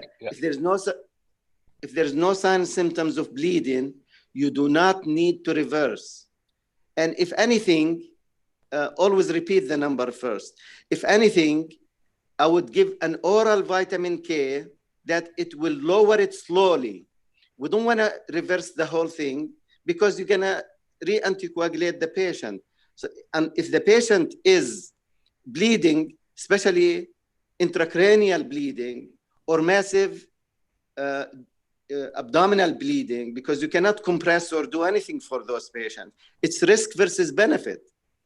Do not overdo it. Do not give 10 milligram of vitamin K plus PCC 35 units per kilo. This is most likely the patient will have some thrombosis, and then you cannot anticoagulate until you reestablish hemostasis in the patient. So always it's a risk versus benefit. You have to make this decision. If the patient bleeding, cerebral bleeding, it's life-threatening. So you have to reverse. If the INR significantly elevated, you have to bring it down at least below 2. So it's risk versus benefit. But if the patient has high INR and it's true INR elevation, no sign symptom bleeding, just hold warfarin. And if you need to do a procedure or a central line or something like this, you can give fresh frozen plasma because it temporarily reverse or lower the INR and it bounce back up after 4 hours. So it's always risk versus benefit, and use the least risk for thrombosis. So FFP would be more safer, let's say, like option than PCC. Yeah, like I said, FFP, short-term reversal. Okay. If the patient is bleeding, it's not good enough. If the patient is bleeding significantly or intracranially, FFP is not enough. Mm-hmm. That in a patient who is on warfarin. Yeah. Okay. The second question about the maybe not what they call warfarin resistance. I know this is not the correct term, but patients who require very high doses of warfarin to reach the therapeutic dose, especially sometimes we see this with pediatric. I'm not sure. I don't understand why this happens. Is it because the production of vitamin K is so high in the patients, or no? No. Warfarin has what's called genetic polymorphism. Some patients activate very quickly. Some patients do not activate, and some patients are resistant, not because they are vitamin K very high, but genetic polymorphism. They just metabolize it very quickly, and that's why you have to keep going up on the dose. I've given patients 20 milligram, 30 milligram in certain patients. Some patients on drug-drug interaction, two very bad drugs, carbamazepine and nafcillin. Those patients, if you have a patient with endocarditis, staph endocarditis, you replace the valve, you put mechanical valve, and the patient on nafcillin, you will see that the patient requires 15, 20 milligram. Rifampin is another drug. So these 3 drugs, very well known to increase the metabolism of warfarin, in addition to genetic polymorphism. And that's why some patients, same size, same age, same weight, you give them 2 milligram, they go high, very high. Another patient needs 10 or 12. That's why you need to continue to monitor the INR for therapeutic and toxic effect. Interesting. Thank you. Okay, other question, Dr. Nadam, evidently. If the patient for emergency surgery or urgent surgery and he's on warfarin, we cannot stop the warfarin. For example, he's for OR tomorrow or for today. Shall we give him the BCC or vitamin K or something like this? Thank you.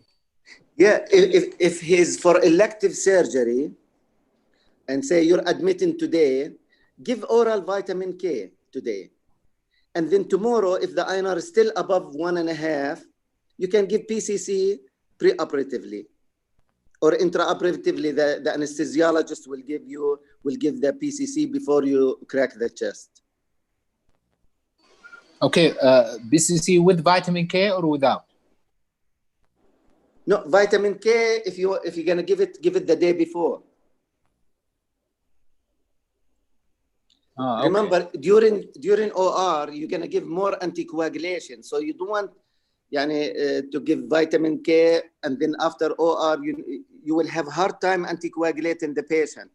So just bring the INR close to 1.5 or below 1.5, slightly below, with the best means.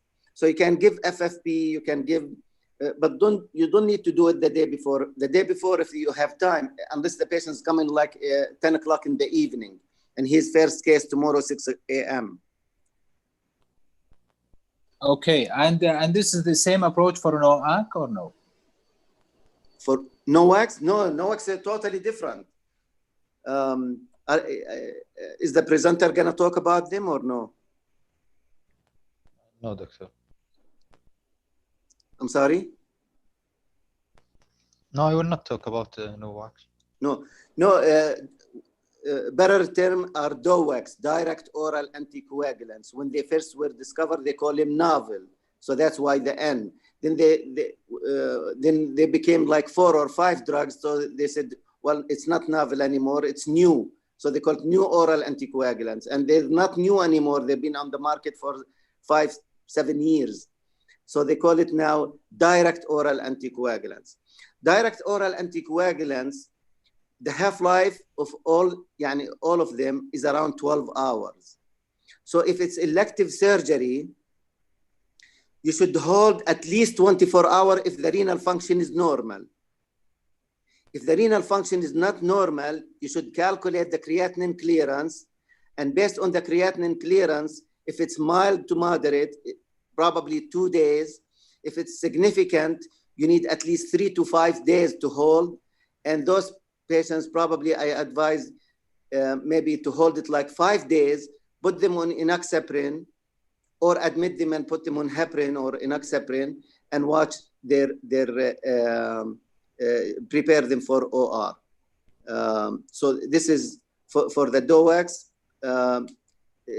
If it's emergent, now there is a reversing agent available. For anti-10A, rivaroxaban, apixaban, edoxaban, betrixaban, there's other.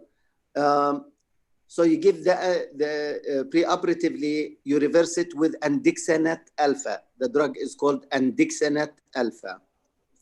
It's extremely expensive. Each dose costs, if you use the lower dose, it's 80,000 riyal. If you use the high dose, like for somebody who's bleeding, we use the high dose, it's 160,000 riyal. So that's why it's better to time the surgery, bring the patient electively, call me to calculate his creatinine clearance, and then I'll tell you for how many days to hold the drug. If necessary, if the patient high risk of thrombosis, overlap with enoxaparin. For patients on dabigatran, there's also a reversing agent. It's called idarucizumab.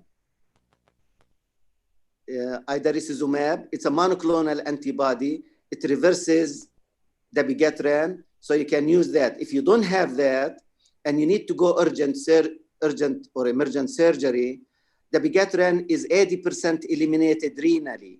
So you can do dialysis to remove dabigatran. I hope I covered it. Okay. Thank you, Dr. Nader. Thank you. These reversing agents are available at King Faisal?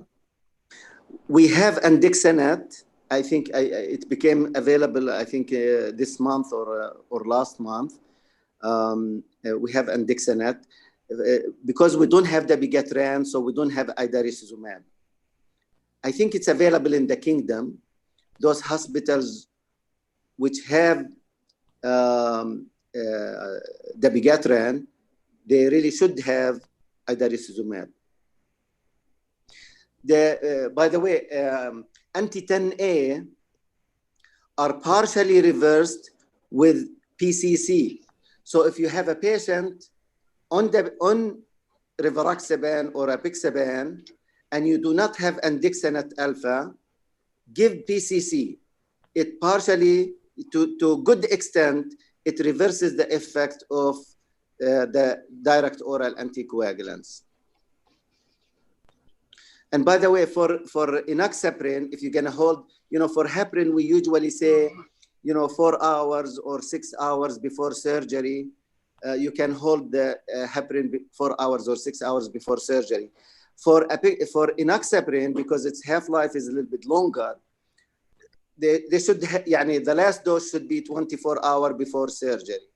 So the night before, usually we skip the dose, especially if the renal function is impaired.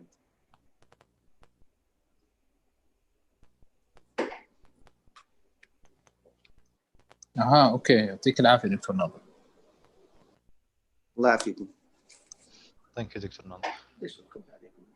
Now for fibrinolytics. Fibrinolytics converts plasminogen to plasmine, which in turn degrades the fibrin-containing thrombi. These drugs are subdivided into non-specific thrombolytic agents like streptokinase, fibrin-specific agents like recombinant tissue plasminogen activator, TPA. Indication for acute myocardial infarction, acute pulmonary embolism, and thrombosed cardiac valve. Cautions with recent stroke, recent gastrointestinal bleed, recent major surgery, pregnancy trauma, aortic dissection, or if the patient is already on warfarin or has a major bleeding disorder. Side effects, hemorrhage, including cerebral hemorrhage, hypersensitivity, and systemic emboli occurs usually following the clot lysis. Now moving to antihypertensive medication. Start with the beta blockers. Mechanism of action: beta binds to the beta adrenergic receptor to produce negative inotropic and chronotropic effect, thereby reducing the myocardial oxygen demand, and decrease also has a cardiomyocyte membrane stabilization, thereby decreasing acting as an antiarrhythmic agents. Indication for angina, hypertension, MI, SVT, primary and secondary prevention of cardiovascular events and heart failure. Side effects: postural hypotension, bradycardia, heart block, peripheral vasoconstriction, and bronchospasm with non-selective beta blockers. Doses: we have bisoprolol 1.25 to 10 milligram daily, atenolol 25 to 100 daily,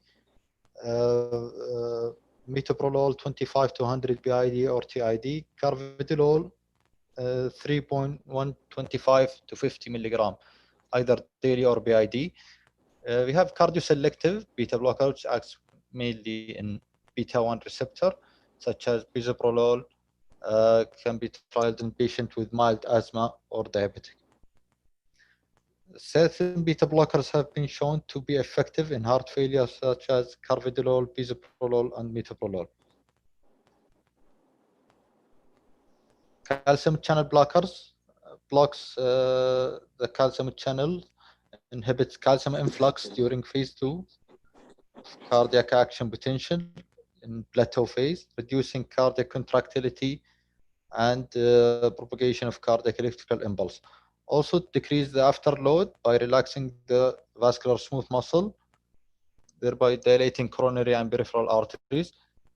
Indication: angina, hypertension, supraventricular tachycardia, pulmonary hypertension. Caution: used in caution with the poor left ventricular function, heart block, and severe aortic stenosis. Side effects: flushing, headache, peripheral edema, heart block, and bradycardia. Doses for amlodipine 5 to 10 milligram daily, diltiazem 60 to 120 TID or solid release preparation 120 to 360 daily, nifedipine 5 to 20 TID or solid release preparation 20 to 60, verapamil 40 to 120 milligram TID, slow release preparation 240 to 480 milligram daily. AC inhibitors inhibits the conversion of inactive angiotensin 1 to active angiotensin 2, thereby reducing the afterload by reducing the vasoconstriction effect of angiotensin 2 and reduce the release of aldosterone by the adrenal cortex. Indication: hypertension, left ventricular systolic dysfunction, secondary prevention of cardiovascular events.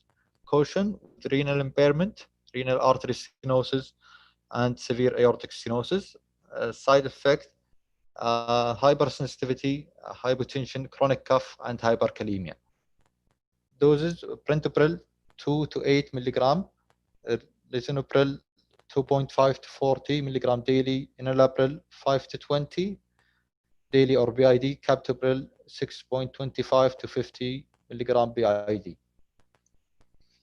Angiotensin receptor blockers blocks the angiotensin receptor. It has similar effect of SC inhibitor, but decrease the breakdown of bradykinin. That's why it decrease the side effect of AC inhibitor, cough. Indication: hypertension and left ventricular systolic dysfunction when AC inhibitor is not tolerated by the patient. Caution: renal artery stenosis, renal impairment, aortic stenosis, hypertrophic cardiomyopathy. Side effect: hyperkalemia and hypotension. Doses for candesartan 4 to 32 milligram daily, losartan 25 to 100 milligram daily. Nitrates is smooth muscle relaxant. What are the contraindications? What are the absolute contraindications for ACE inhibitors and ARBs? Pregnancy. أيوة. Renal artery stenosis. Bilateral. Bilateral renal artery stenosis. And if there is allergic reaction. Yeah. I see that next drug is nitrates. Are there any new drugs for heart failure similar to ARBs and ACE inhibitors? Interesto? Yes. Who said that? Tell us what's Interesto. هو valsartan مع vasodilator. It's actually an enzyme inhibitor. It's called valsartan and sacubitril. Sacubitril inhibits the degradation of B-type natriuretic peptide, which is, so it prolongs its action, which is beneficial effect of vasodilation and natriuresis. So the class is called ARNI. So just like ARB and ACE inhibitor, it's called ARNI. Angiotensin receptor neprilysin inhibitor, ARNI, ARNI. And this is superior than ACE inhibitor and ARBs in heart failure with reduced ejection fraction, less than 40. So this is a new class. You're going to talk about diuretics? Yes. Okay. Go ahead. Nitrates, smooth muscle relaxant, resulting coronary vasodilation, reduced coronary spasm, reduce preload and afterload, reducing the myocardial oxygen demand. Indication for angina, left heart failure, cautions, hypertrophic cardiomyopathy, aortic stenosis, glaucoma, and hypovolemia. Side effects: postural hypotension, reflux, tachycardia, headaches, flushing and palpitation, and methylglobulinemia. Doses: glyceryl trinitrate infusion, 10 to 200 mics per minute. Glyceryl trinitrate sublingual tablets or spray, 0.3 to 0.5 milligram PRN. In case of angina, isosorbate mononitrate, 10 to 60 BID, also release 30 to 120 daily. Sodium nitroprusside relaxes the arterial smooth muscle, thereby reducing the afterload and the pulmonary hypertension. Indication: refractory hypertension, especially following cardiac aortic dissection or post-cardiac surgery, and pulmonary hypertension. Caution with hepatic dysfunction. Usually syringe used to infuse sodium nitroprusside need to be wrapped with aluminum foil to protect it from light. Side effects: reflux, tachycardia, headache, dizziness, and cyanide toxicity. Doses: 0.5 to 8 mics per kg per minute for maximum 48 hours. Just a question about nitroglycerin.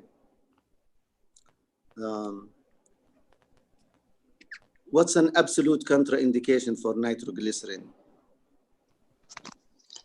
Right ventricular infarction, maybe. Hey, very good. That's a +1 for you. So for right ventricular infarction, but you may not see it, right ventricular infarction. Anything else? Using of Viagra, recent using of Viagra. What's recent? This is very good. This is within 48 or 24 hours. Actually, sildenafil. Yeah, they use it with the Sildenafil. calcium channel blocker, which is working at the blood vessels, like No, nifedipine. no, with calcium channel blocker is not contraindicated. But for patients who use phosphodiesterase inhibitors, like sildenafil. Sildenafil is the shorter acting, so it's 24 hours. Tadalafil or Cialis is a long acting, so that's 48 hours. So you should, before you give the patient, if he's awake, most of the time you're going to be seeing the patient not awake, but if the patient pre-admission, his coronary artery disease, and he's having left main or so, having chest pain, you want to give him nitroglycerin overnight before OR, then you should ask the patient if he has used any of these recent, in the last 24 for sildenafil, 48 hours for Cialis. Okay. Dr. Nadhim? Naam. I have a question regarding the management of the management of arterial conduit spasm. I was going to ask about this. Actually. I don't know if Dr. Khugir can tell us if they're still using radial artery for conduits for coronary bypass or not. But if they're still using it, let's say they're using radial artery, it's more important. Still we are using, and it's coming more now these days. Yeah, for radial artery. So what should you do for radial artery? I read in our book, Lawrence, that the best is nitroglycerin. But in a systematic review, I saw that the mostly used intraoperatively is papaverine, and post-operatively in the ICU are calcium channel blockers. So I don't know what is the most efficacious. So if the blood pressure is okay, you can use both. But if the blood pressure is on the low side, it's softer to use nitrates on the patient. But remember, nitrates develop tolerance. Most of the time, if you use nitrate, especially if you don't give nitrate-free interval, it's useless. The receptors become bombarded with the nitrates for a long time, so it becomes tachyphylaxis. You have to keep giving higher doses, or it becomes useless actually. But calcium channel blockers are very good actually. And you can use even in heart failure. If the patient has heart failure, reduced ejection fraction, you can use amlodipine, which is benign on the contractility. It has no negative inotropic effect. So if you used, and you should use it from time zero, because the patient, when the patient go to the cardiac surgery intensive care unit, it may spasm, and then they start having ST elevation and seeing that, and they call you. So you should prepare the patient for spasm prevention before the patient goes to the CSICU to prevent this vasospasm. So if the blood pressure can tolerate calcium channel blockers, if it's low, you use nitrate. Yes. Okay, thank you.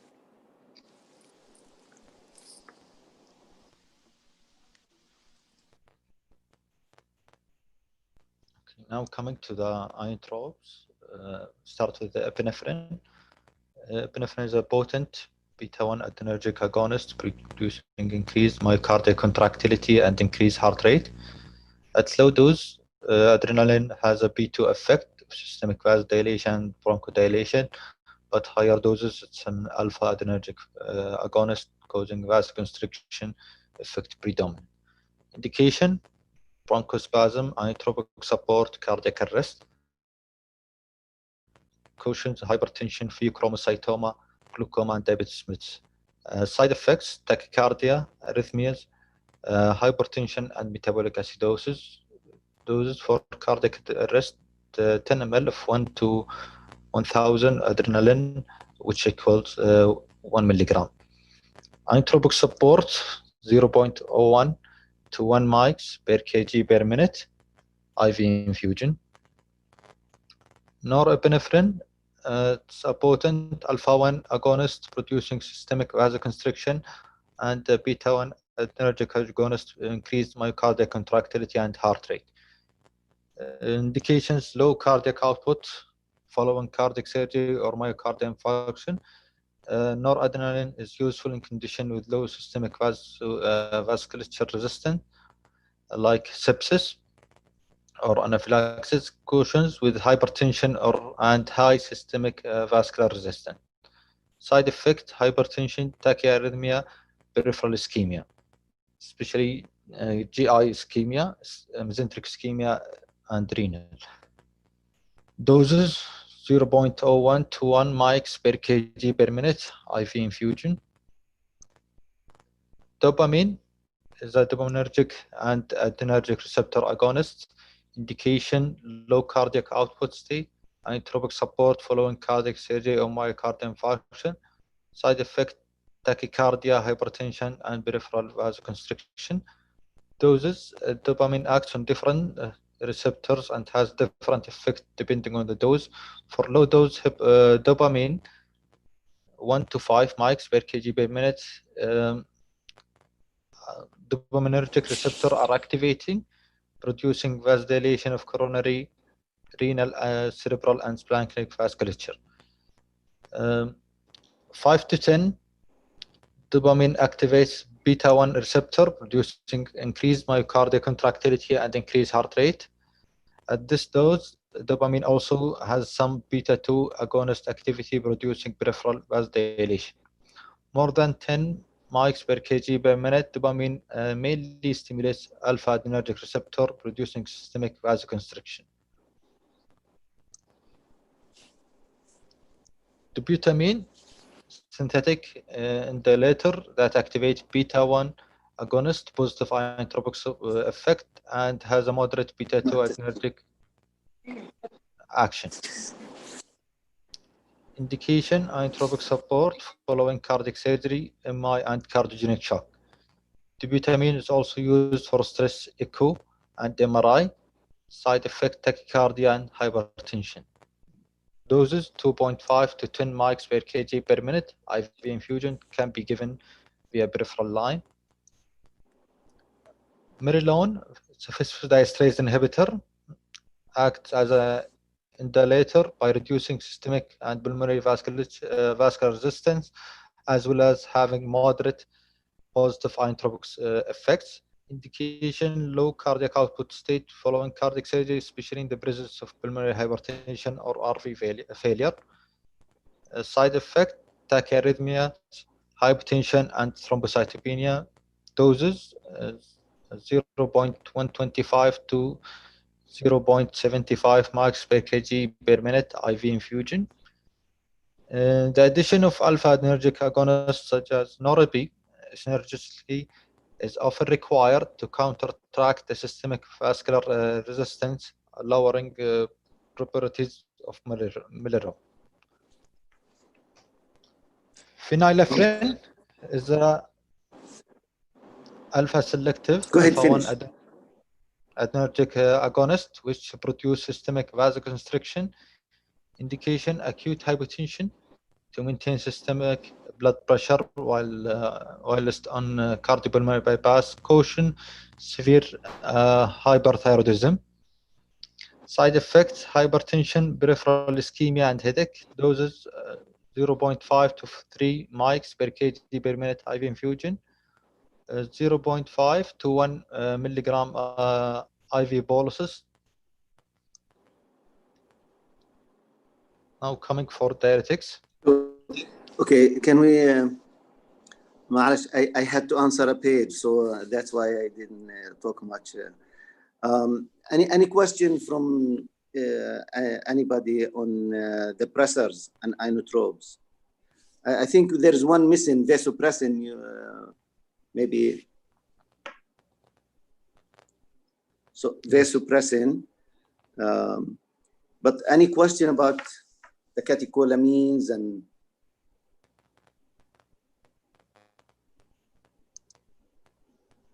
Dr. Nadam. So when would you use levofed? When would you use norepinephrine? When would you use epinephrine?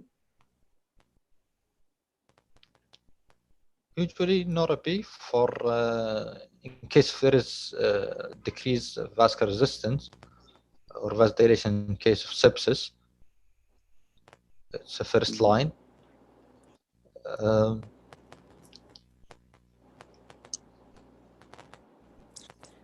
Epinephrine. Epinephrine is softer on the vasoconstriction, a little bit more potent on the inotropic effect than norepinephrine. So think of norepinephrine as mainly for pressure. Okay. Dopamine and dobutamine, similarly, dobutamine is a kind of pure beta 1 up to 10. More than 10, you get beta 1 and beta 2, so you may get vasodilation and the pressure may go down a little bit after 10 mics per kilo per minute. All inotropes, all pressors increase mortality in cardiovascular patients.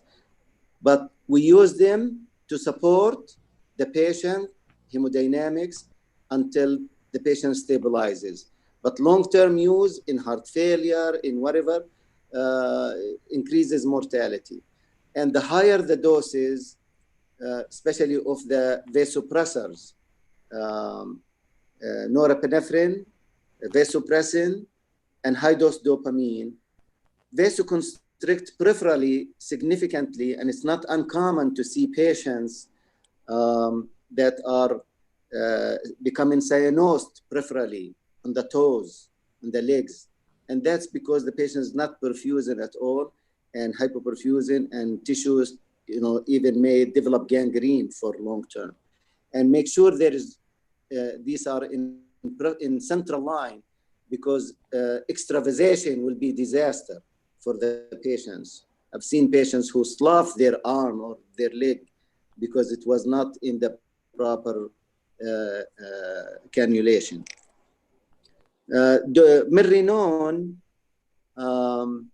is, yes, it's a vasodilator, but it is dose dependent. At high doses, you get more vasodilation, but at the doses we use, at least in heart failure, we use low dose. Cardiac surgery patients, they use much higher dose, 0.5, 0.75. And I'm not sure if the anesthesiologist boluses or not, because the books will tell you that maybe bolus first. For heart failure, and most patients, who are relatively stable, we don't bolus. We just start with the infusion at 0.125 and titrate up to 0.75. And some patients, yes, they may need to support their negate the effect of the vasodilation. But if the patient is really, ejection fraction is low or significant pulmonary hypertension, it's not uncommon to see that if the patient on milrinone, the pressure is going up because you are improving the forward flow of the right ventricle, because you reduce the pulmonary artery pressure, and the contractility improved, so the cardiac output also improved. So it's not uncommon to see that the pressure is improving actually with Milrinone, not necessarily the pressure will go down. But always, always, always make sure that the tank is full. So don't start epinephrine or norepinephrine on somebody who is CVP is 2 or 3. So the monitoring is, especially invasive monitoring, maybe arterial blood pressure, CVP line. We don't keep Swan GANs anymore. But if you have, it'll be good to see the rest of the hemodynamics. But always, at least the CVP line, you can check the CVP line and see if the patient, especially on the right side, is full before you start vasoconstrictor or vasopressors. And if the CVP line is low, you can supplement with either albumin or normal saline to keep the preload elevated enough. Dr. Nazem, I have one question. Are there certain indications for like the first line inotrope to be used, like for certain clinical situations, or is it dependent on the patient's hemodynamic in all situations?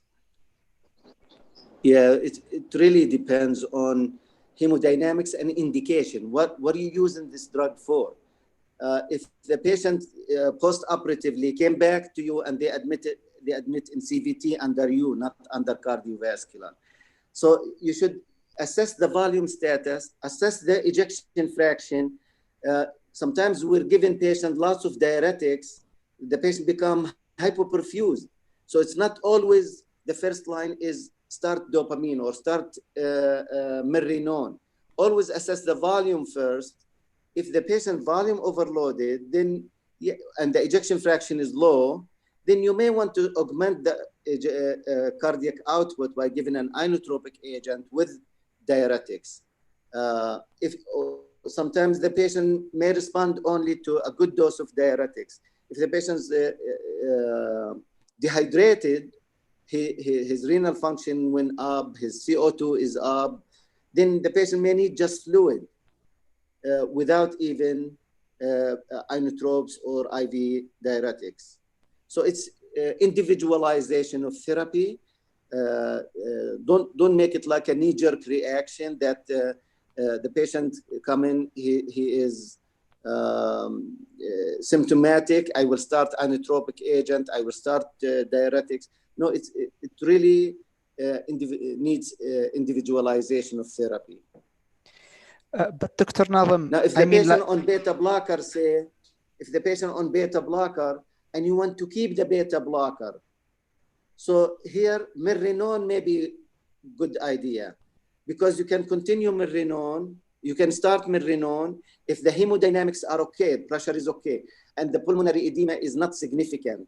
Then you can maybe half dose the beta blocker and continue and add milrinone and diuretics. If the patient not on beta blocker, you can use dobutamine by itself, or if the patient severely fluid overloaded and the patient's hemodynamic is not optimal, then you should hold the beta blocker and start the pressor or the inotropic agent that the patient needs. But remember, always for high dose dopamine and norepinephrine, you should really have a central line or a PIC line.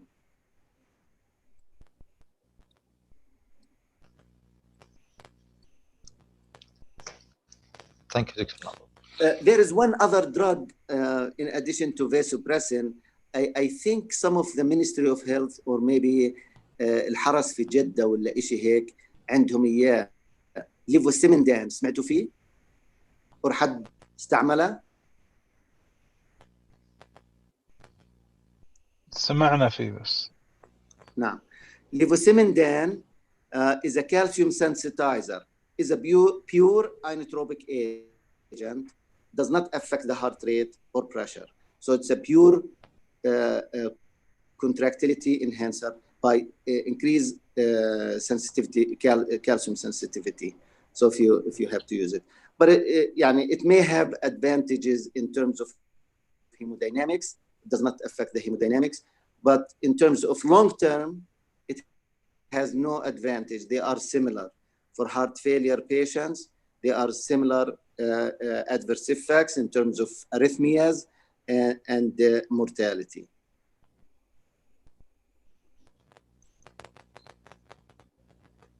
Okay. Thank you. Now coming for diuretics, as we can see here, mechanism of action of various diuretics based on the loop. In proximal convoluted loop, we have acetozolamide. It's carbonic anhydrase inhibitor, inhibit reabsorption of bicarb in the proximal loop and the proximal tubule, weak diuretic properties. In the loop of Henle, we have one of the most common medication we use, furosemide. It's a loop diuretics, inhibit the sodium, potassium, and chloride reabsorption in the ascending loop of Henle, resulting in retention of sodium and chloride and water in the tubule. These drugs are the most effective of diuretics. In the distal lobule, we have thiazide, inhibit reabsorption of sodium and chloride in distal tubule, resulting in retention of water in the tubule. Most commonly used drug in diuretics for treatment of hypertension, the side effect of gout because of uric acid. For the collecting ducts, we have spironolactone, which is aldosterone antagonist, inhibits aldosterone-mediated reabsorption of sodium and secretion of potassium.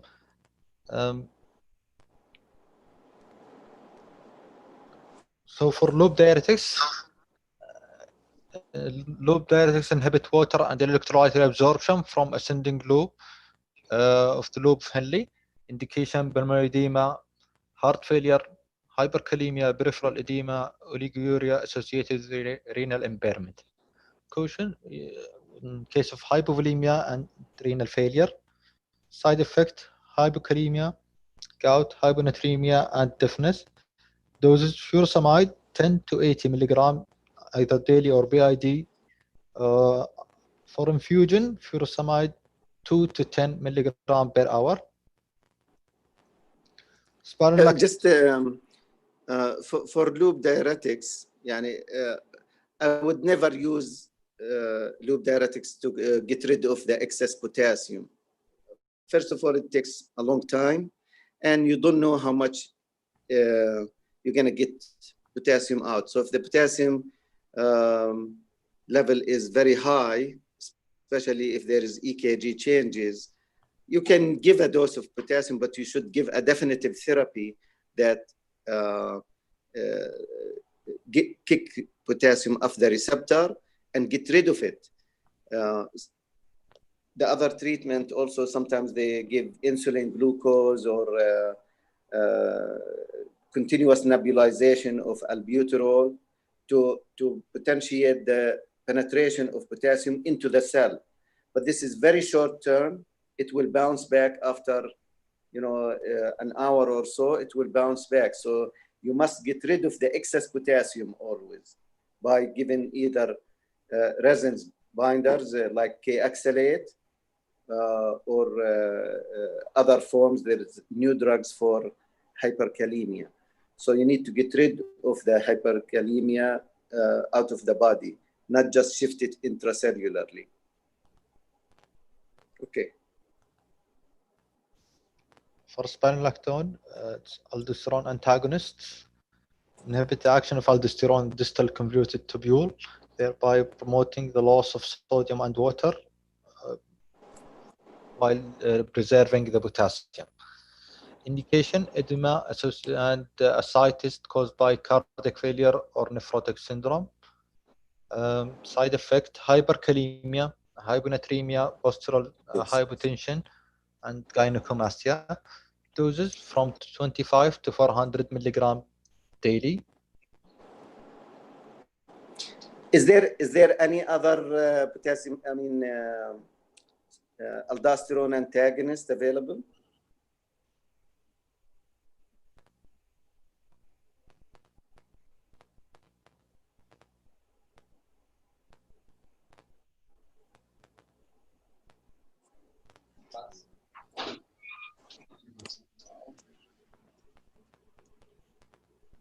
It's not on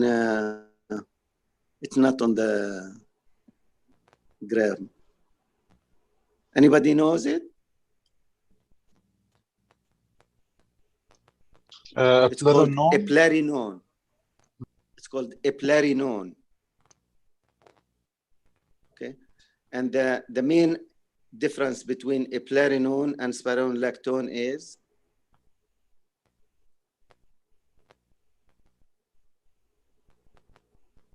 gynecomastia, I think.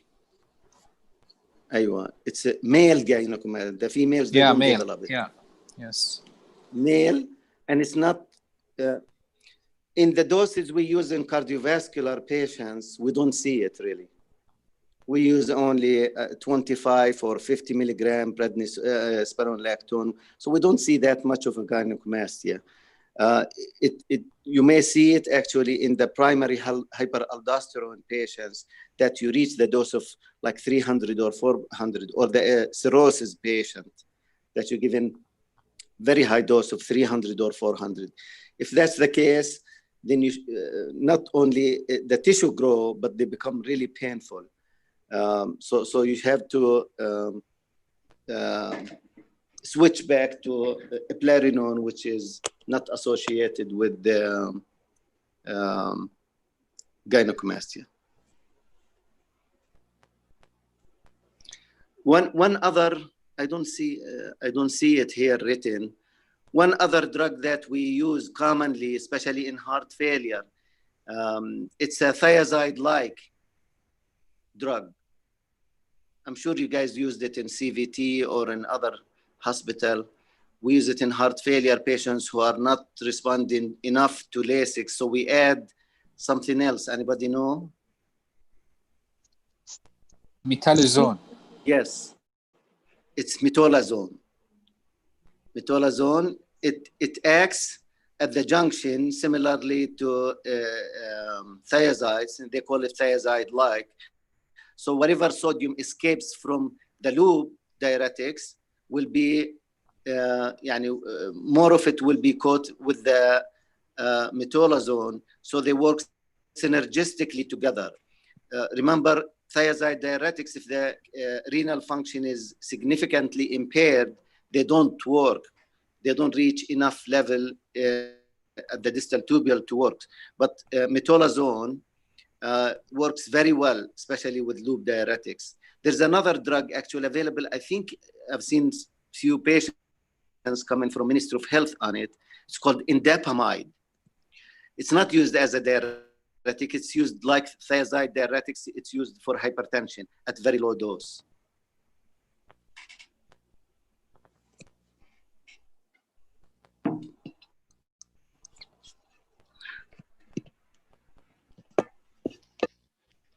Thank you, Dr. Nader. Now for antiarrhythmic medication, we have von Williams classification. Class 1, which is sodium channel blockers, like lidocaine. Class 2, beta blockers, like metoprolol. Class 3, potassium channel blockers, like amiodarone. Class 4, calcium channel blocker, diltiazem. Other antiarrhythmic drugs like adenosine and digoxin. Class 1, sodium channel blockers block the sodium channel, slow the rate of phase 0 in the action potential, decrease the maximum rate of depolarization, and decrease conduction velocity, decrease excitability.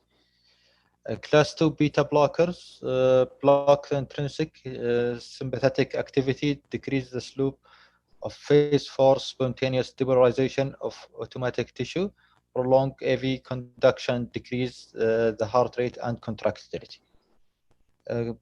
Class 3, delay repolarization, increase action potential duration, increase effective refractory period. class 4 calcium channel blockers slow the calcium current, slow the conduction. For amiodarone, it has a complex effect showing class 1, 2, 3, and 4 actions. Its dominant effect is prolongation of action potential duration and refractory period. Indication for atrial and ventricular arrhythmias, caution with hepatic impairment, thyroid dysfunction, hypokalemia, bradycardia, drug interaction with warfarin and digoxin. Side effect, hypotension, photosensitivity, slate gray skin, peripheral neuropathy, nausea, vomiting, pulmonary fibrosis, hypothyroidism, and hepatic dysfunction.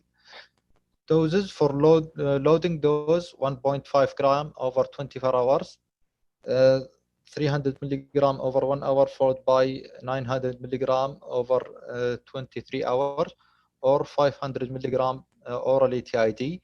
Maintenance dose 200 milligram TID for 1 week, then 200 milligram BID for 1 week, then 200 milligram daily. For adenosine, is a naturally occurring nucleoside. Mechanism of action decreases the conduction velocity, prolongs the refractory period, and decreases the automaticity of the AV node. Intravenous adenosine is a drug of choice for acute supraventricular tachycardia, side effect flushing, chest pain, and hypotension. Adenosine has extremely short duration of action, approximately 15 seconds. Digoxin inhibits the action of sodium-potassium ATPase pump, thereby inhibiting the sodium pump. This results in greater influx of sodium and displacement of bound intracellular calcium, producing a weak inotropic effect. Digoxin also prolongs the AV node, refractory period, and conduction, as well as stimulating the vagal function, thereby slowing down the ventricular rate. Indication, atrial fibrillation, heart failure. Side effect, nausea, vomiting, gynecomastia, paresthesia, convulsion, and confusion. Loading dose, 1,500 mics over 24 hours, IV or oral. Maintenance, 62.5 to 250 mics daily, depending on the heart rate and renal function. These are common antiarrhythmic drugs used in certain types of arrhythmia. We have here in ventricular tachycardia, usually common drugs used lidocaine, which is sodium blockers, and amiodarone. For SVT, we have adenosine. Last slide about statins. Just few words about antiarrhythmics. In ACLS, the drug of choice nowadays is amiodarone. You give drug shock, up to 3. Each time you give 150. So total of 450 milligram. If it didn't respond, or if the patient continued to have ventricular fibrillation and not responding to the defibrillation, then you go to lidocaine. For patients with long QT, you should avoid 1A, 1C, and 3. For long QT, lidocaine, because it's the only antiarrhythmic from the class 1 that decrease the QT interval. So if you have a patient who had ventricular tachycardia or ventricular fibrillation due to long QT syndrome, so you should give lidocaine, not amiodarone. All other indications, lidocaine has no effect on the atria. So it should never be used for like fast atrial tachycardia or atrial fibrillation or atrial flutter. It will not touch the patient. So it's only for pure ventricular. For amiodarone can be used for atrial fibrillation, atrial flutter, and ventricular tachyarrhythmias. Remember, any patients with structural heart disease, any structural heart disease, you should not use 1A or 1B. The safest drugs in those population, either amiodarone or a drug called dofetilide, which is a class 3 drug. I think. Any questions about the antiarrhythmics?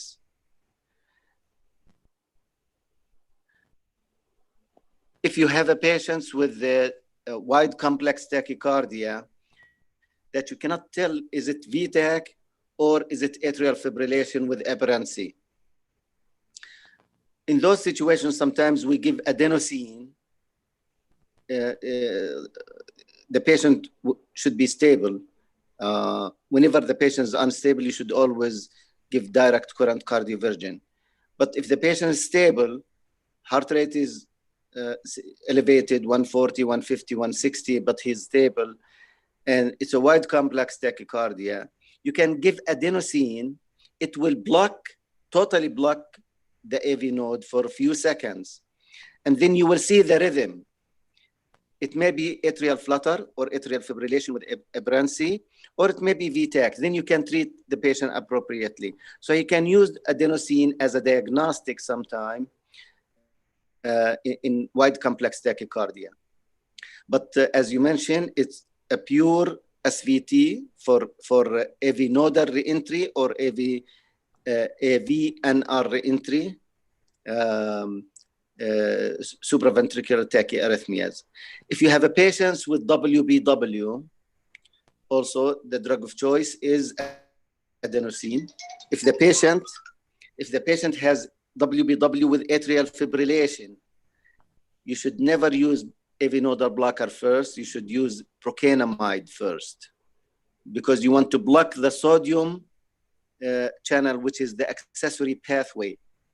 Otherwise, if you just give AV nodal blocker, you can precipitate a VTAC or VFib, and convert the patient from SVT to VTAC or VFib. I think so. Yeah, I think I said it already. For structural heart disease, type 1A and 1C should not be used at all. Long term, they increase mortality. From a trial in the 80s was called CAST, C-A-S-T. CAST trial shows that patients, especially post-MI, when they're given class 1A or 1C, they increase mortality. One other arrhythmia, Brugada syndrome, if you have heard of Brugada syndrome, the treatment actually nowadays is ICD. We just call the EP and they insert an ICD for the patient. But if you have to give a drug for somebody who has Brugada syndrome, it's quinidine. I think that's all I have.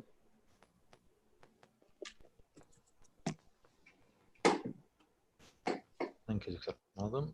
For now, my last slide about statins. Statins is HMG co-reductase inhibitor. Statin competitively inhibit the hepatic co-MG co-reductase, CoA reductase, which involve in cholesterol synthesis in the liver. Indication, prophylaxis and therapeutic lowering serum cholesterol, primary and secondary prevention of cardiovascular events, caution with hepatic impairment and pregnancy, side effects, myalgia, rhabdomyolysis, hepatic dysfunction, and GI upset. Doses, simvastatin, rovastatin, fluvastatin, and atorvastatin, statin 10 to 80 milligram daily. Thank you. For statins, we use statins not only to lower the LDL, but also for other inflammatory, anti-inflammatory effect, or what's called the pleiotropic effect.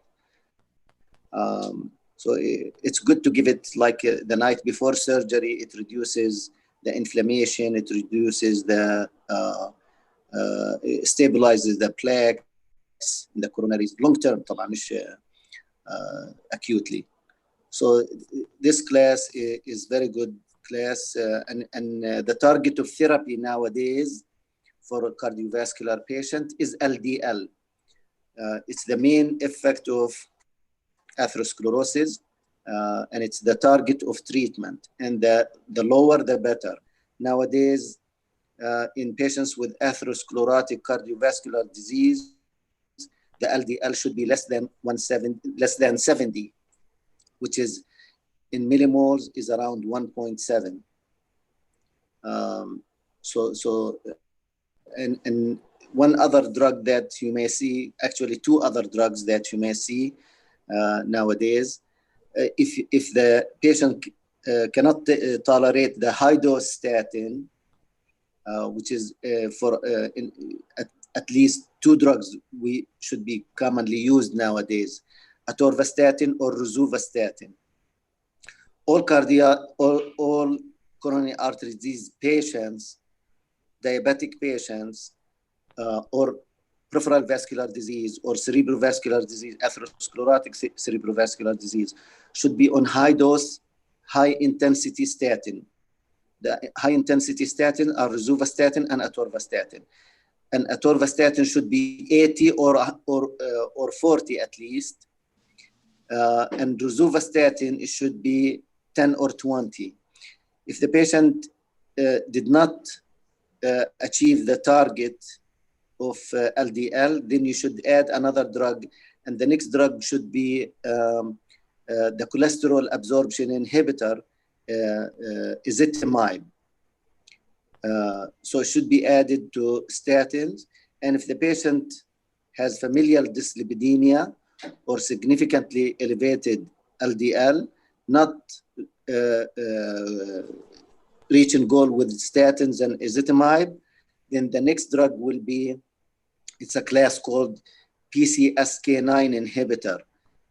Two drugs available in this class is called evolocumab and alirocumab. They are monoclonal antibodies, especially for heterozygous familial hyperlipidemia. Homozygous familial hyperlipidemia, some of them respond to them if they don't have double negative. Yani they still have some receptors, LDL receptor in the liver. If they do not have LDL receptor in the liver, they do not respond to that, and the treatment becomes plasma LDL pheresis or liver transplant. Drug-drug interaction is extremely important with statins because they are, on their own, they are relatively safe, and rarely we see significant elevation in hepatic or rhabdomyolysis. But drug-drug interaction, like if the patient had to get macrolides or antifungals, azoles, quinolones, you may end up having significant elevation in the CK, and patient may develop myositis or rhabdomyolysis. Any questions?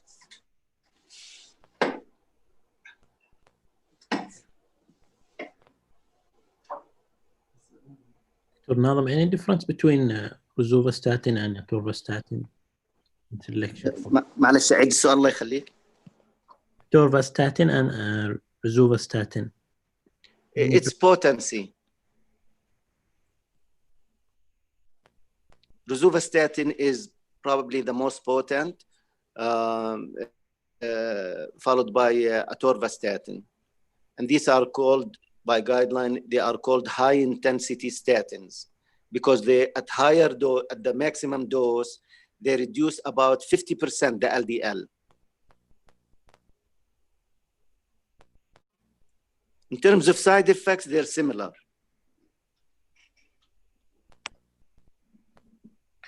So we should go with the rosuvastatin for our patients.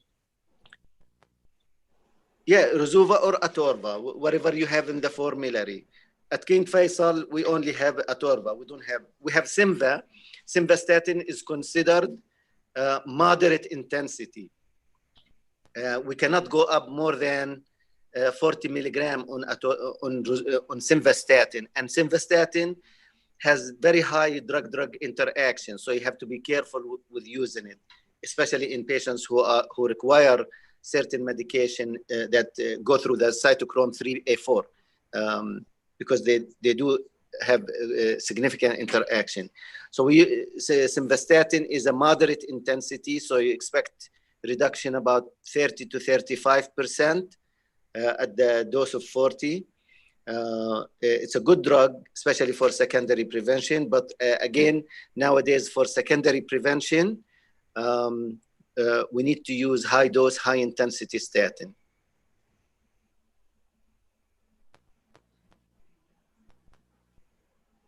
In heart transplant patient, I just remember, in heart transplant patients, we start atorvastatin, or if you have rosuvastatin, you can use that. We start from time 0. Anybody know why? Regardless whether they're diabetic or they had ischemic cardiomyopathy or non-ischemic cardiomyopathy. Anybody know why?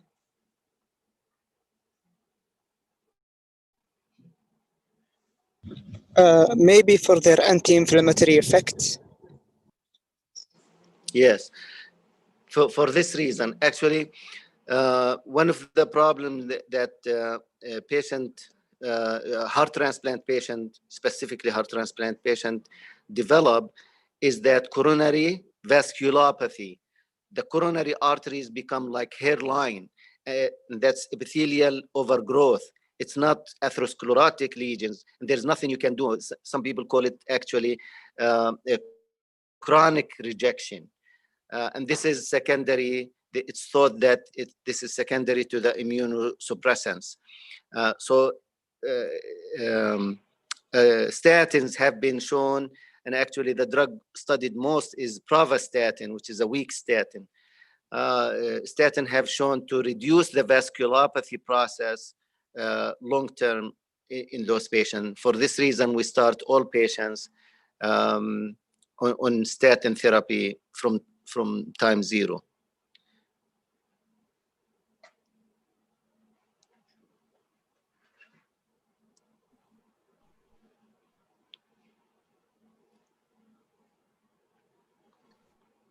Any other questions? Yes.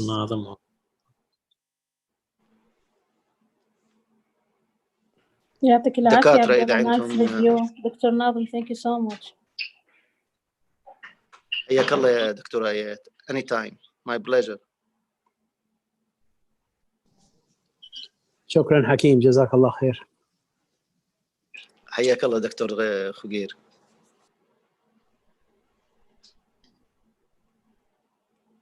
Okay, thank you, Abdullah. Thank you, Dr. Nazem, for moderating this session. So we have. My pleasure. Thank you, Dr. Luay. You are welcome to stay with us if you are free. We have another lecture. لا أنا حروح السي يو هلا. بس إذا في anything you can call me. إذا في أي حاجة بقدر أساعد فيها just call me. شكرا دكتور. يعطيك العافية. شكرا. يعطيك العافية دكتور ناظم. شكرا. الله يسلمك. شكرا. So we'll have a quick break and we shall start the next lecture 5 minutes past 4. Dr. Nora, you can prepare your slides.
Dr. Nora.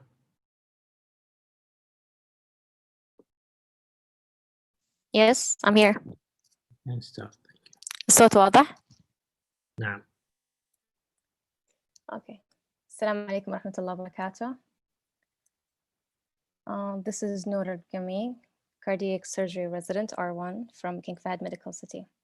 I will be presenting pre-operative care in adult cardiac surgery guidelines of 2019. This topic was prepared under the supervision of Dr. Shabir Shah. So my presentation will be divided into three main parts. There's the pre-op, the intra-op, and the post-operative care. So first we'll speak about the pre-operative care in adult cardiac surgery, including detailed relevant history, physical examination, baseline labs and investigations, pre-op meds, orders and checklist, and finally risk assessment and informed consent. All right, so for the history, it's important to know about bleeding issues, smoking, alcohol, diabetes, neurological symptoms, varicose veins, and vein stripping. You need to ask about bleeding tendency, whether or not the patient was diagnosed with any bleeding disorder, if the patient is on antiplatelet or anticoagulant meds. It's also important to question regarding smoking and hazardous alcohol. If yes, then these patients must stop 4 weeks prior surgery. Otherwise, they'll be subjected to various post-op complications, including respiratory and bleeding and metabolic. Alcohol is also associated with prolonged ICU admission, seizures, and delirium tremens. On the other hand, diabetics patient, they have increased morbidity, mortality. Usually they'll have wound infections in post-op. For neurological symptoms, this can give you a hint if the patient is having TIA, transient ischemic attack. Thus, in post-op, they may have increased risk of stroke. Also ask about varicose veins, vein stripping, distal vascular reconstruction, because you might want to consider another or alternative conduits in these patients if you're doing cappage. Urological symptoms. So before taking your patient to OR, you must rule out any active infections and treat them and eradicate them with antibiotics, including UTI. Also ask about current medications and drug allergies. Then we move on to physical examination. So again, here it says skin infections and rash. This is how important it is to eradicate any active infection. Also, you need to get dental clearance for your patient. This is more important when you're doing valve procedure. You'll do vascular examination. So check carotid for any bruit, check the abdomen for any aneurysm, check for peripheral pulses. This is important because you might use the intra-aortic balloon pump. You check for differential arm blood pressure. So this might identify possible subclavian artery stenosis. And this is contraindication to using the mammary graft in cappage. Then you'll do full examination to the heart, the chest, including heart and lungs, and varicose veins. Then we move on to baseline laboratory and investigations. So you'll do hematology, chemistry, ABG, TSH. So what are you looking at?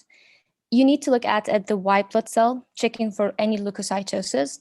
You need to check the hemoglobin for anemia, because if you go to OR with anemic patient, you're subjecting your patient to renal impairment, neurological impairment, and higher mortality. Check the serum creatinine.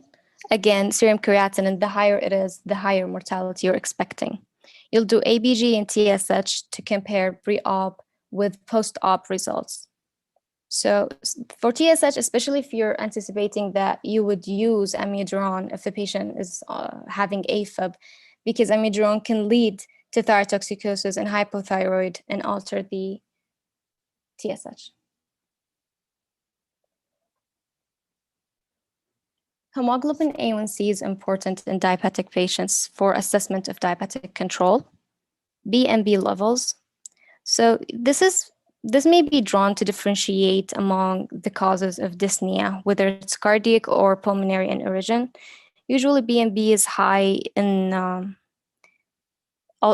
this is high in ventricular dysfunction patients. It's also associated with higher mortality.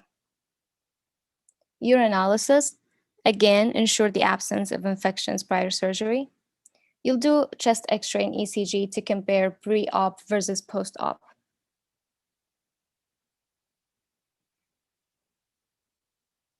So we have different systems to assess risk of mortality. Here we have the risk factors for operative mortality in the Society of Thoracic Surgeons, STS database. They put it as demographics, cardiac disease, comorbidities, and pre-op status risk factors. So they say that you have higher risk of mortality in older age groups, more than 75 years of age. You'll have higher mortality in females and higher body surface area, and if the patient is having low ejection fraction, especially less than 30. Also, it's associated with left main disease, and the higher number of vessels affected, the higher mortality you're expecting. Again, there's associated valve disease, you will have higher mortality.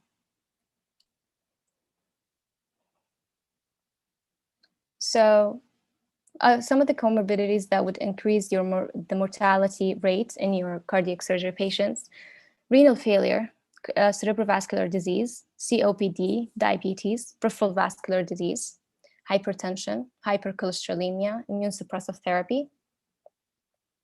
And for the pre-op status, including cardiogenic shock, pre-operative intra-aortic balloon pump, reoperation, NIHA class, the higher it is, of course, the higher mortality you're expecting, and failed PCI.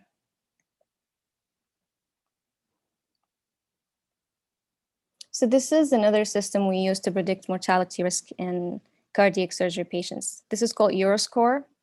It's an additive risk model. So basically, if the score is between 0 to 2, this is considered low, and the predicted mortality is 1%. If it's between 2 to 5, this is considered moderate, and the predicted mortality is 2.9%. Now, anything more than 5 is considered high risk, and the predicted mortality would be 11%. Now we'll move on to the preoperative medications. I'll speak more about the guidelines about antithrombotics, anticoagulants, beta blockers, antihypertensives. So for aspirin, the recommendation says in patients on aspirin who need to undergo CABG surgery, continuing aspirin throughout the preoperative period should be considered. This is class 2AC. Stopping aspirin at least 5 days before surgery should be considered in patients who refuse blood transfusions, undergo non-coronary cardiac surgery, or are at high risk of re-exploration for bleeding. This is also class 2AC. Bridging oral antiplatelet therapy with low molecular weight heparin is not recommended. This is class 3B. So for the other antiplatelets like clopidogrel, prasugrel, ticagrelor, and cangrelor, the most important thing here is to know when to discontinue these meds. For clopidogrel, you need to stop it at least 5 days prior surgery. For prasugrel, at least 7 days. For ticagrelor, at least 3 days. And for cangrelor, you can stop it 1 hour only before surgery. This is recommendation. So in patients on dual antiplatelet therapy who need to undergo non-emergent cardiac surgery, postponing surgery for at least 3 days after discontinuing ticagrelor, 5 days after clopidogrel, and 7 days after prasugrel should be considered. This is class 2A-B. Platelet function testing may be considered to guide the decision of the timing of cardiac surgery in patients who have recently received P2Y12 inhibitors. This is class 2B-B. Bridging the B2Y12 inhibitors with glycoprotein inhibitors or cangrelor may be considered in high ischemic risk patients. This is class 2BC. For glycoprotein inhibitors, now the recommendation says it's recommended to discontinue the glycoprotein inhibitors at least 4 hours before surgery, and this is class 1C. For vitamin K agonist, the most important one here we're looking at is warfarin. So you need to stop it 4 to 5 days prior surgery. For oral anticoagulants, so you have like apixaban, dabigatran, edoxaban, rivaroxaban. The most important thing to stop them here is at least 48 hours. All right, so it's recommended that vitamin K agonist be discontinued 5 days prior surgery to aim for INR less than 1.5 on the day of elective surgery. This is class 1C. For patients on NOACs, pre-op discontinuation of therapy is recommended at least 48 to 96 hours prior surgery. And that's, of course, depending on the renal function and the agent. This is also class 1C. Bridging of the oral anticoagulants recommended in patients with any of the following indications: mechanical prosthetic heart valve, AFib with moderate to severe mitral stenosis, AFib with CHAT score more than 4, acute thrombotic event within the previous 4 weeks. This is also class 1C. Bridging of oral anticoagulants should be considered in patients with a high acute thromboembolic risk. This is class 2AC. Bridging with unfractionated heparin is recommended. This is class 1B. Bridging with subcutaneous low molecular weight heparin should be considered as an alternative to bridging with unfractionated heparin. This is 2AB. Bridging with fundoparinx is not recommended. This is class 3C. Now, in patients who are preoperatively bridged with unfractionated heparin, it is recommended that unfractionated heparin be stopped 6 hours prior surgery. This is class 1C. In patients who are preoperatively bridged with therapeutic low molecular weight heparin, it is recommended that they be given the last dose 24 hours prior surgery, and this is class 1B. Now, bridging the anticoagulants. Let's say the patient is on warfarin and you're preparing them for the surgery. You need to stop it 5 days before. You will bridge them with unfractionated heparin or low molecular weight heparin. You will stop it on 1 day prior surgery. And then 12 hours to 24 hours after the surgery, you will restart the unfractionated heparin. 1 day after surgery, you can put them back on warfarin. On the other side, if your patient is on NOACs, you can give it until 2 days prior surgery. And then the first day after surgery, you will start them on unfractionated heparin. You will put them back on NOACs after 3 days.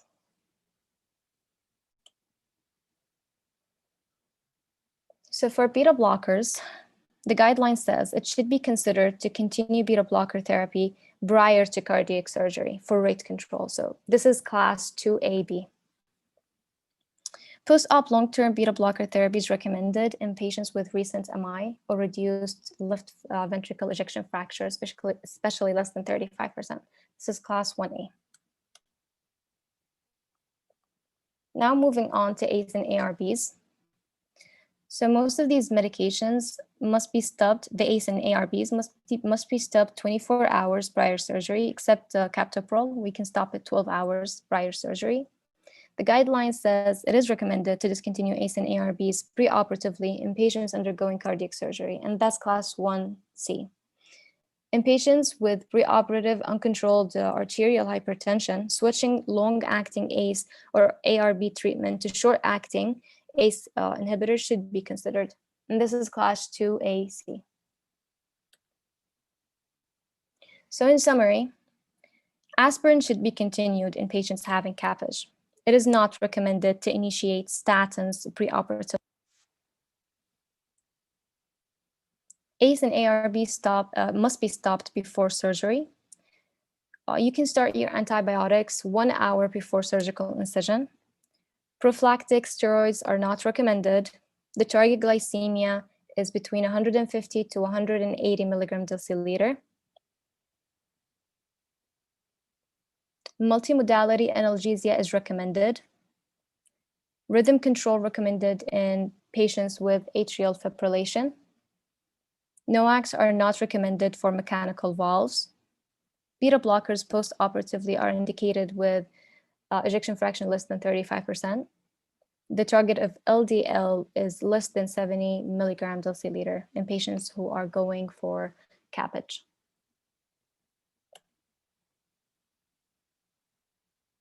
Moving on to the orders and checklist. So just to make sure that you have the planned operative procedure, the indications, a brief summary of the cath lab, results of all the labs and investigations you ordered, the surgical note, anesthesia note, and confirmation of blood bank, cross-match, and blood setup. Now moving on to the intraoperative care in adult cardiac surgery. So I'll mainly speak about the surgical site infection, hyperthermia, rigid sternal fixation, and tranexamic acid or epsilon aminocaproic acid.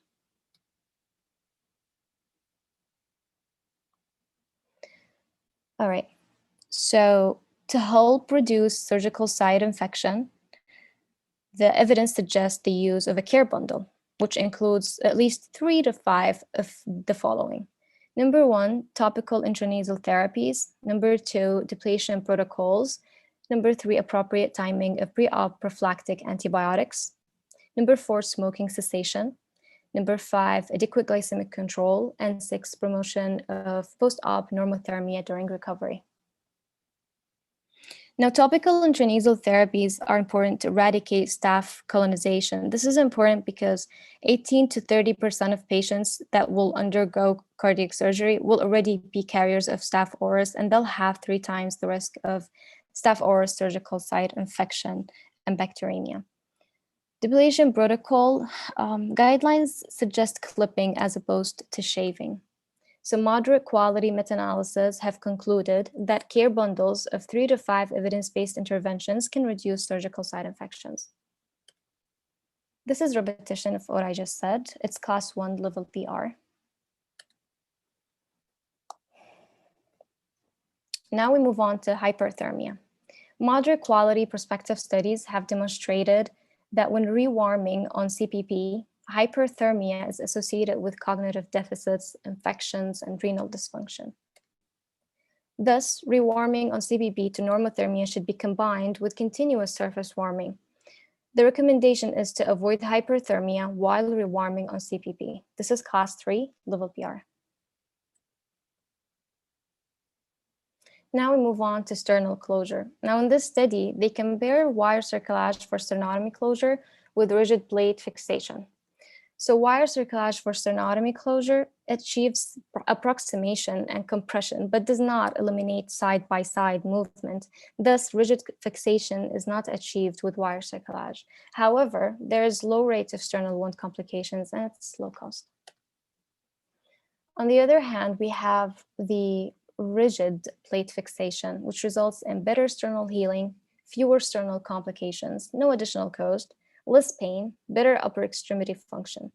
And they recommend that it's considered in individuals at high risk, like high BMI, previous chest wall radiation, severe COPD, or steroid use.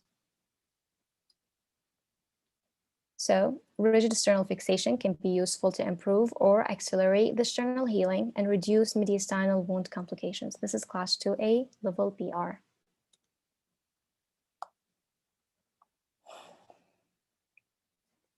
All right, tranexamic acid or epsilon aminocaproic acid.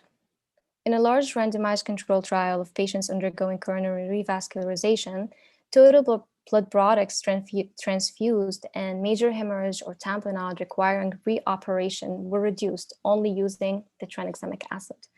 The dose is usually 100 milligram per kg. Based on this evidence, tranexamic acid or epsilon aminocaproic acid is recommended during on-pump cardiac surgical procedure. This is class 1, level A. Now we move on to the post-operative care in adult cardiac surgery. I'll be speaking about the basic features of early post-op period, then pain management, glycemic control and insulin infusion, post-op systematic delirium screening, resistant hypothermia, DVT and PE prophylaxis, extirpation strategies, kidney stress and acute kidney injury, goal-directed fluid therapy.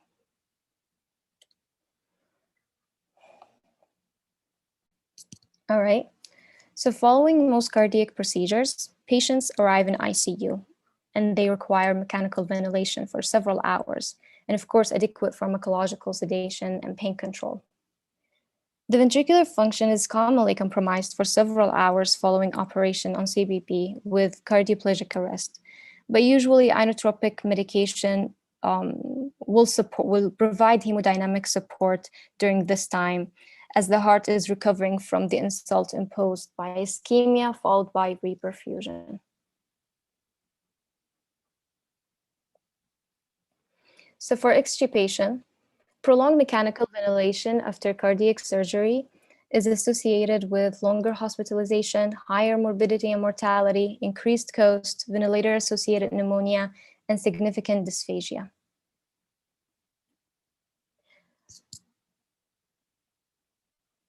Early extubation within 6 hours of ICU arrival can be achieved with time-directed extubation protocols and low-dose opioid anesthesia.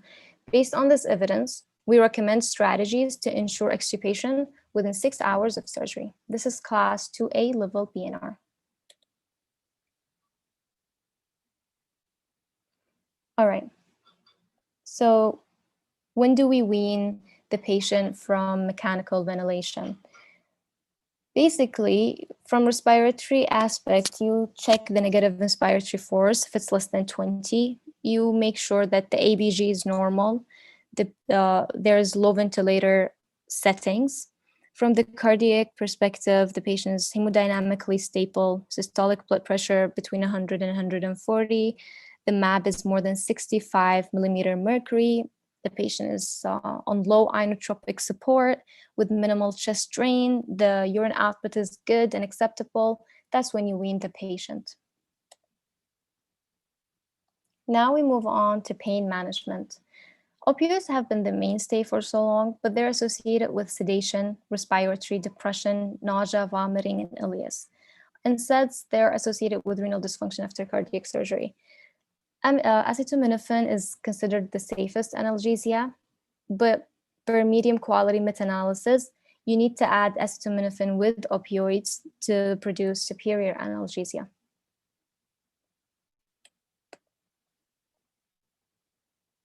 Multiple randomized clinical trials with diverse patient cohorts support intensive pre-op glucose control.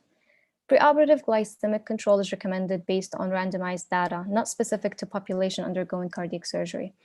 So a high-quality observational studies support the glycemic control. This is class 1, level BR. So how do we achieve the glycemic control? Treatment of hyperglycemia with insulin infusion for patient undergoing cardiac surgery may be associated with improved pre-operative glycemic control. Post-op hypoglycemia should be avoided, especially in patients with tight blood glucose target range. Randomized clinical trials support insulin infusion protocols to treat hyperglycemia preoperatively. However, more high-quality cardiac surgery-specific studies are needed. This is class 2A level PNR.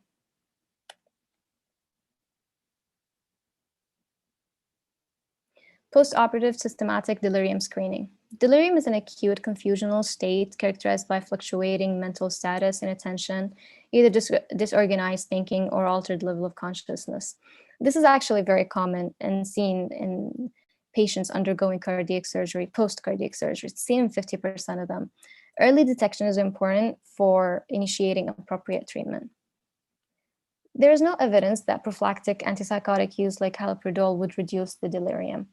Based on moderate quality non-randomized studies in patients receiving non-cardiac surgery, delirium screening is recommended at least once per nursing shift to identify patients at risk and facilitate implementation of prevention and treatment protocols. This is class 1, level PNR.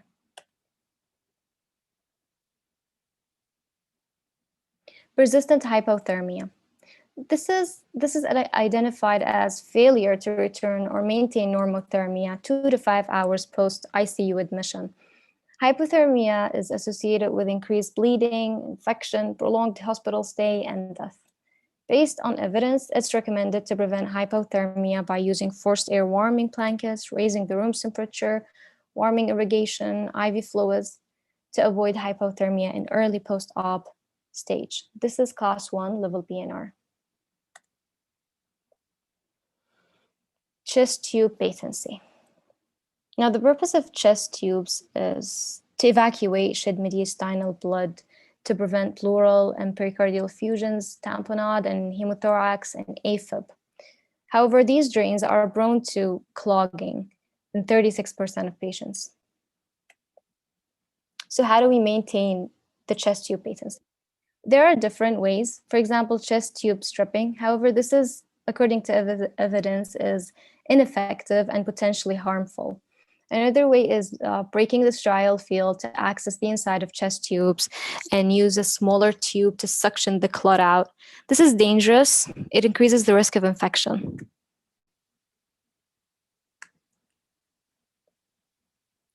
So based on these clinical trials, maintenance of chest tube patency without breaking the strial field is recommended to prevent retained blood complications. This is class 1 level PNR. Stripping or breaking the strial field of chest tubes to remove clot is not recommended. This is class 3A, level BR. Now we move on to DVT-PE prophylaxis. So based on evidence, pharmacological prophylaxis should be used as soon as satisfactory hemostasis has been achieved, most commonly on post-op day 1 through discharge. This is class 2A, level CLD. Moving on to kidney stress and acute kidney injury. So AKI complicates between 22 to 36% of cardiac surgical procedures. Strategies to reduce the acute kidney injury involve assessing patients who are at risk so we can implement therapies and reduce the incidence. Urinary biomarkers like tissue inhibitor of metalloproteinase 2 and insulin-like growth factor binding protein 7 can identify the patients at risk as early as 1 hour after CPP. In a randomized clinical trial after cardiac surgery, patients with positive urinary biomarkers who were assigned to an intervention algorithm had reduction in subsequent AKI. These include avoiding nephrotoxic agents, monitoring creatinine urine output and volume status, hemodynamic parameters, avoid the hyperglycemia, and radiocontrast agents. So based on these studies, biomarkers are recommended for early identification of patients at risk and to guide an intervention strategy to reduce the acute kidney injury. This is class 2A level BR.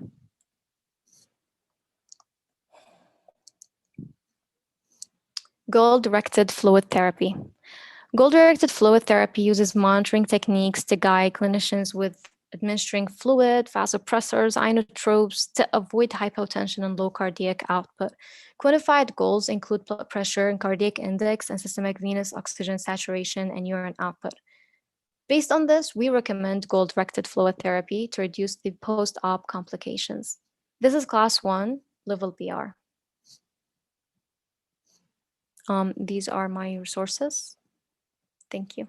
Do you have any questions?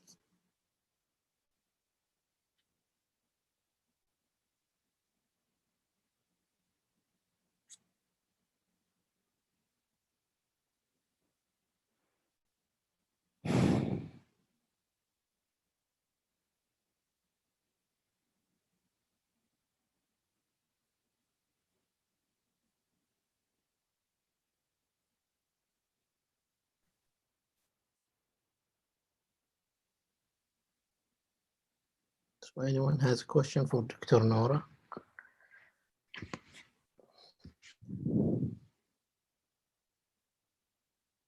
Thank you, Doctor. Nice presentation.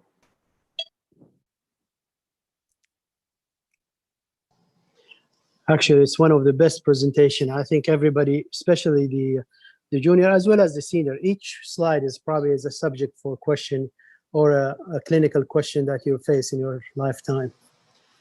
Good job. Thank you. Thank you, Doctor.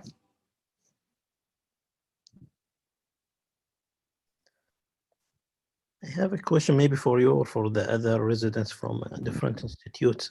Do you usually do hemoglobin A1C for elective cases at your hospital?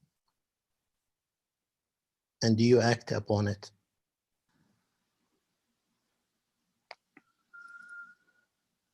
في الجامعة, yes, we do. In fact, we do. Do you take an action if it's high? Or... Yes, if it's elective, we can postpone the surgery 2 or 3 months if patient can't tolerate.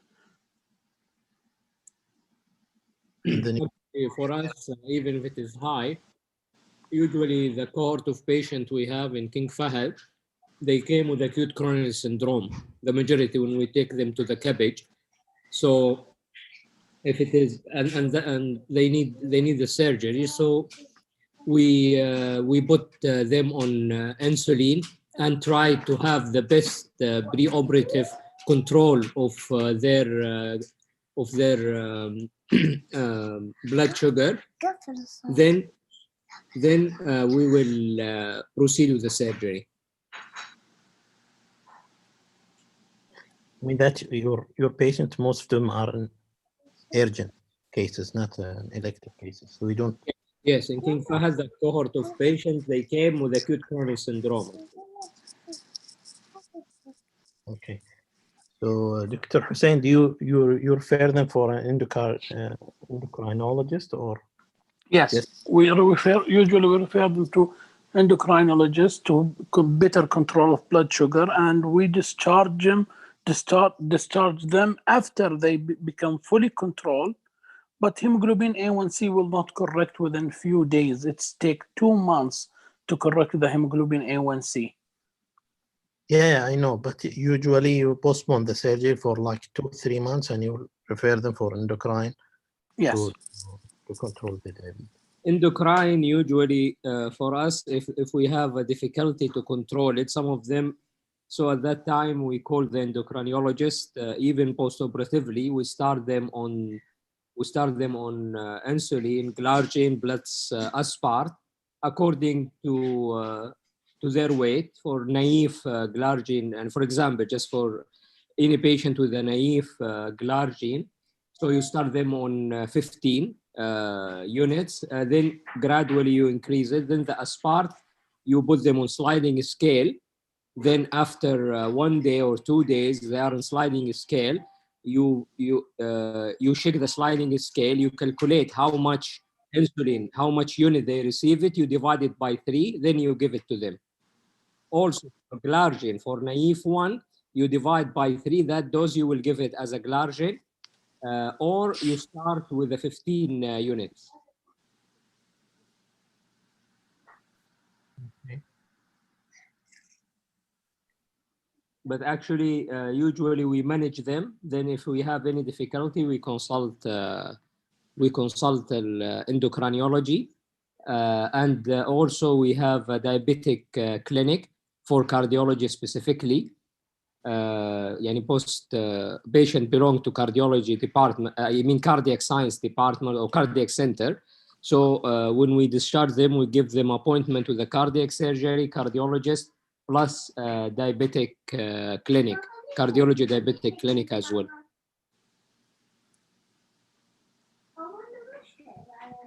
If they are cabbage, I'm talking about cabbage patient. What about other than cabbage? Like for example, if we have a valve case, let's say they are diabetic, so we will give the same appointment with the cardiology, but the cardiology will be the valve clinic, post valve replacement with us. And if they are on warfarin, we also adding anticoagulation clinic to them.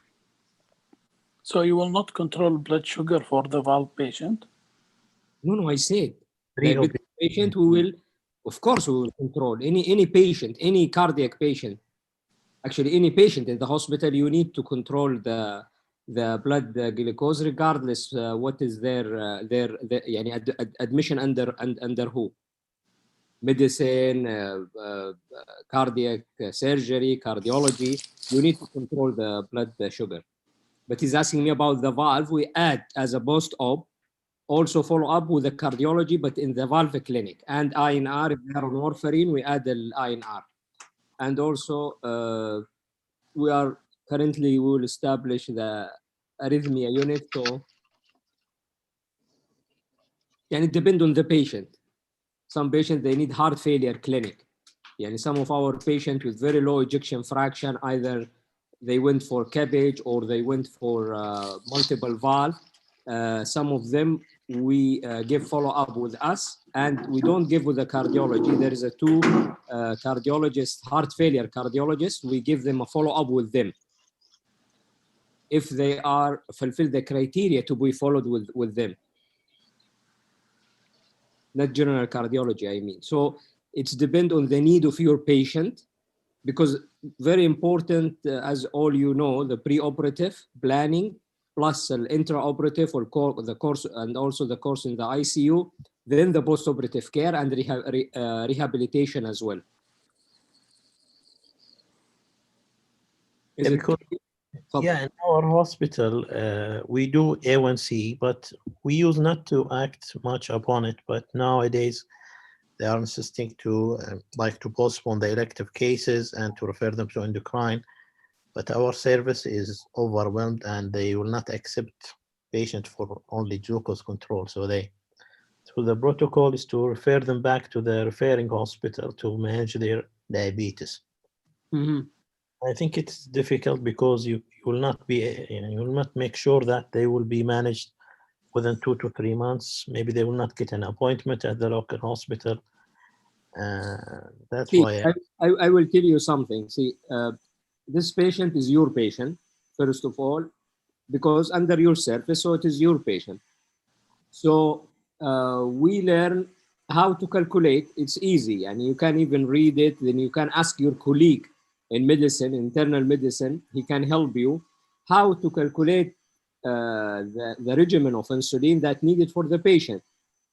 For example, you have patient with very high glucose level, hemoglobin A1C is high. Then you notice that he's not on insulin, he's only an oral anti-glycemic agent, and he's now under your care. So you start them on, and we face many patients like this.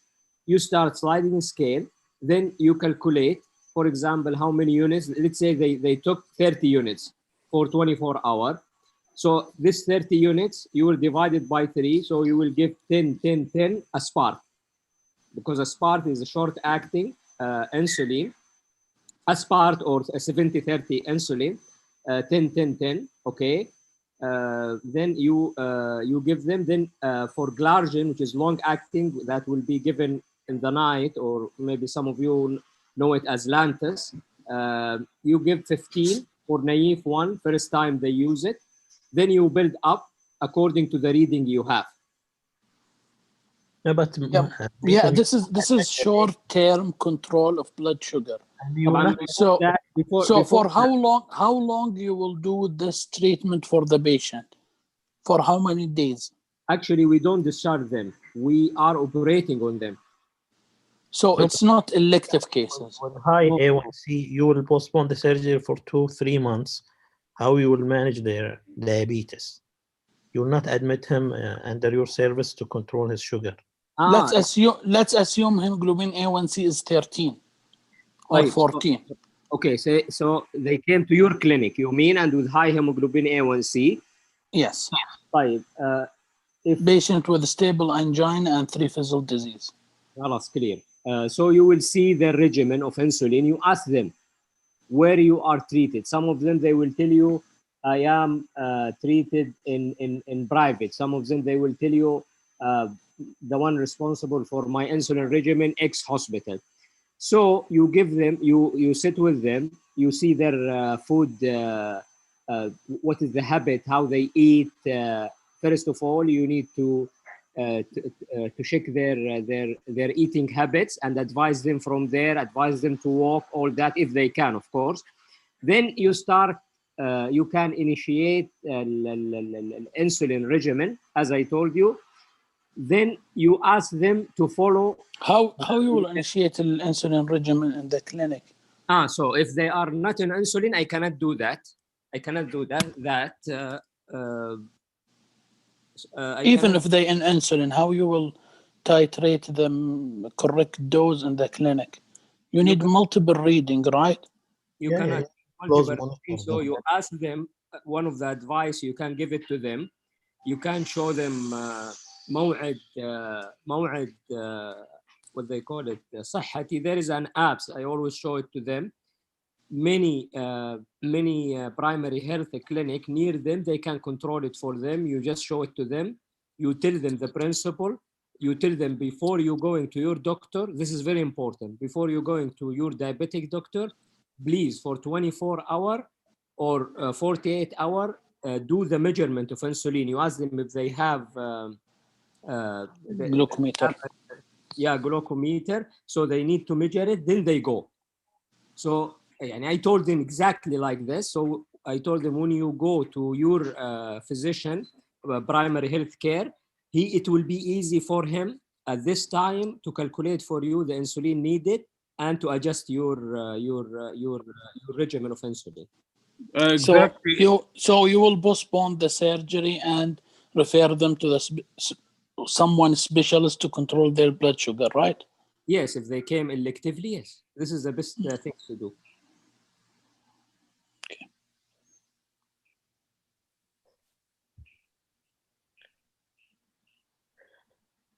One more alternative to HbA1c, sometimes patients, especially patients receiving transfusions, is fructosamine.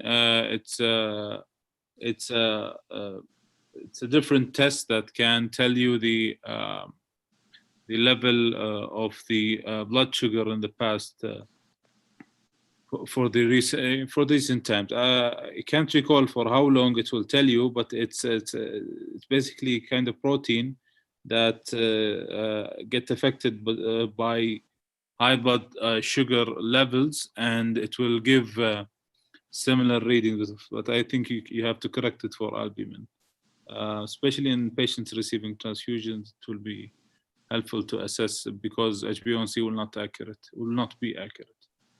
I think the things, thank you, Abdullah, but I think the best things is to go with for us, because it's in our guideline, we are everyone familiar with hemoglobin A1c, but you mentioned personally, I will leave it to my colleagues in endocrinology. I don't know about it. First time, thank you for this information, but I will, personally, I don't know about it, so it is not in the guideline. The best things is to leave it.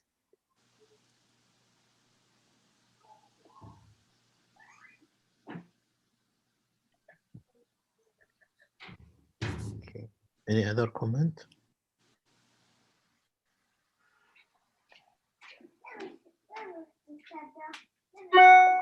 Thank you everyone for joining us today, and see you next week, inshallah. Thank you very much. Thank you, Noura, for a very good presentation. Thank you. Thank you, Noura. Thank you, Loai, for organizing, and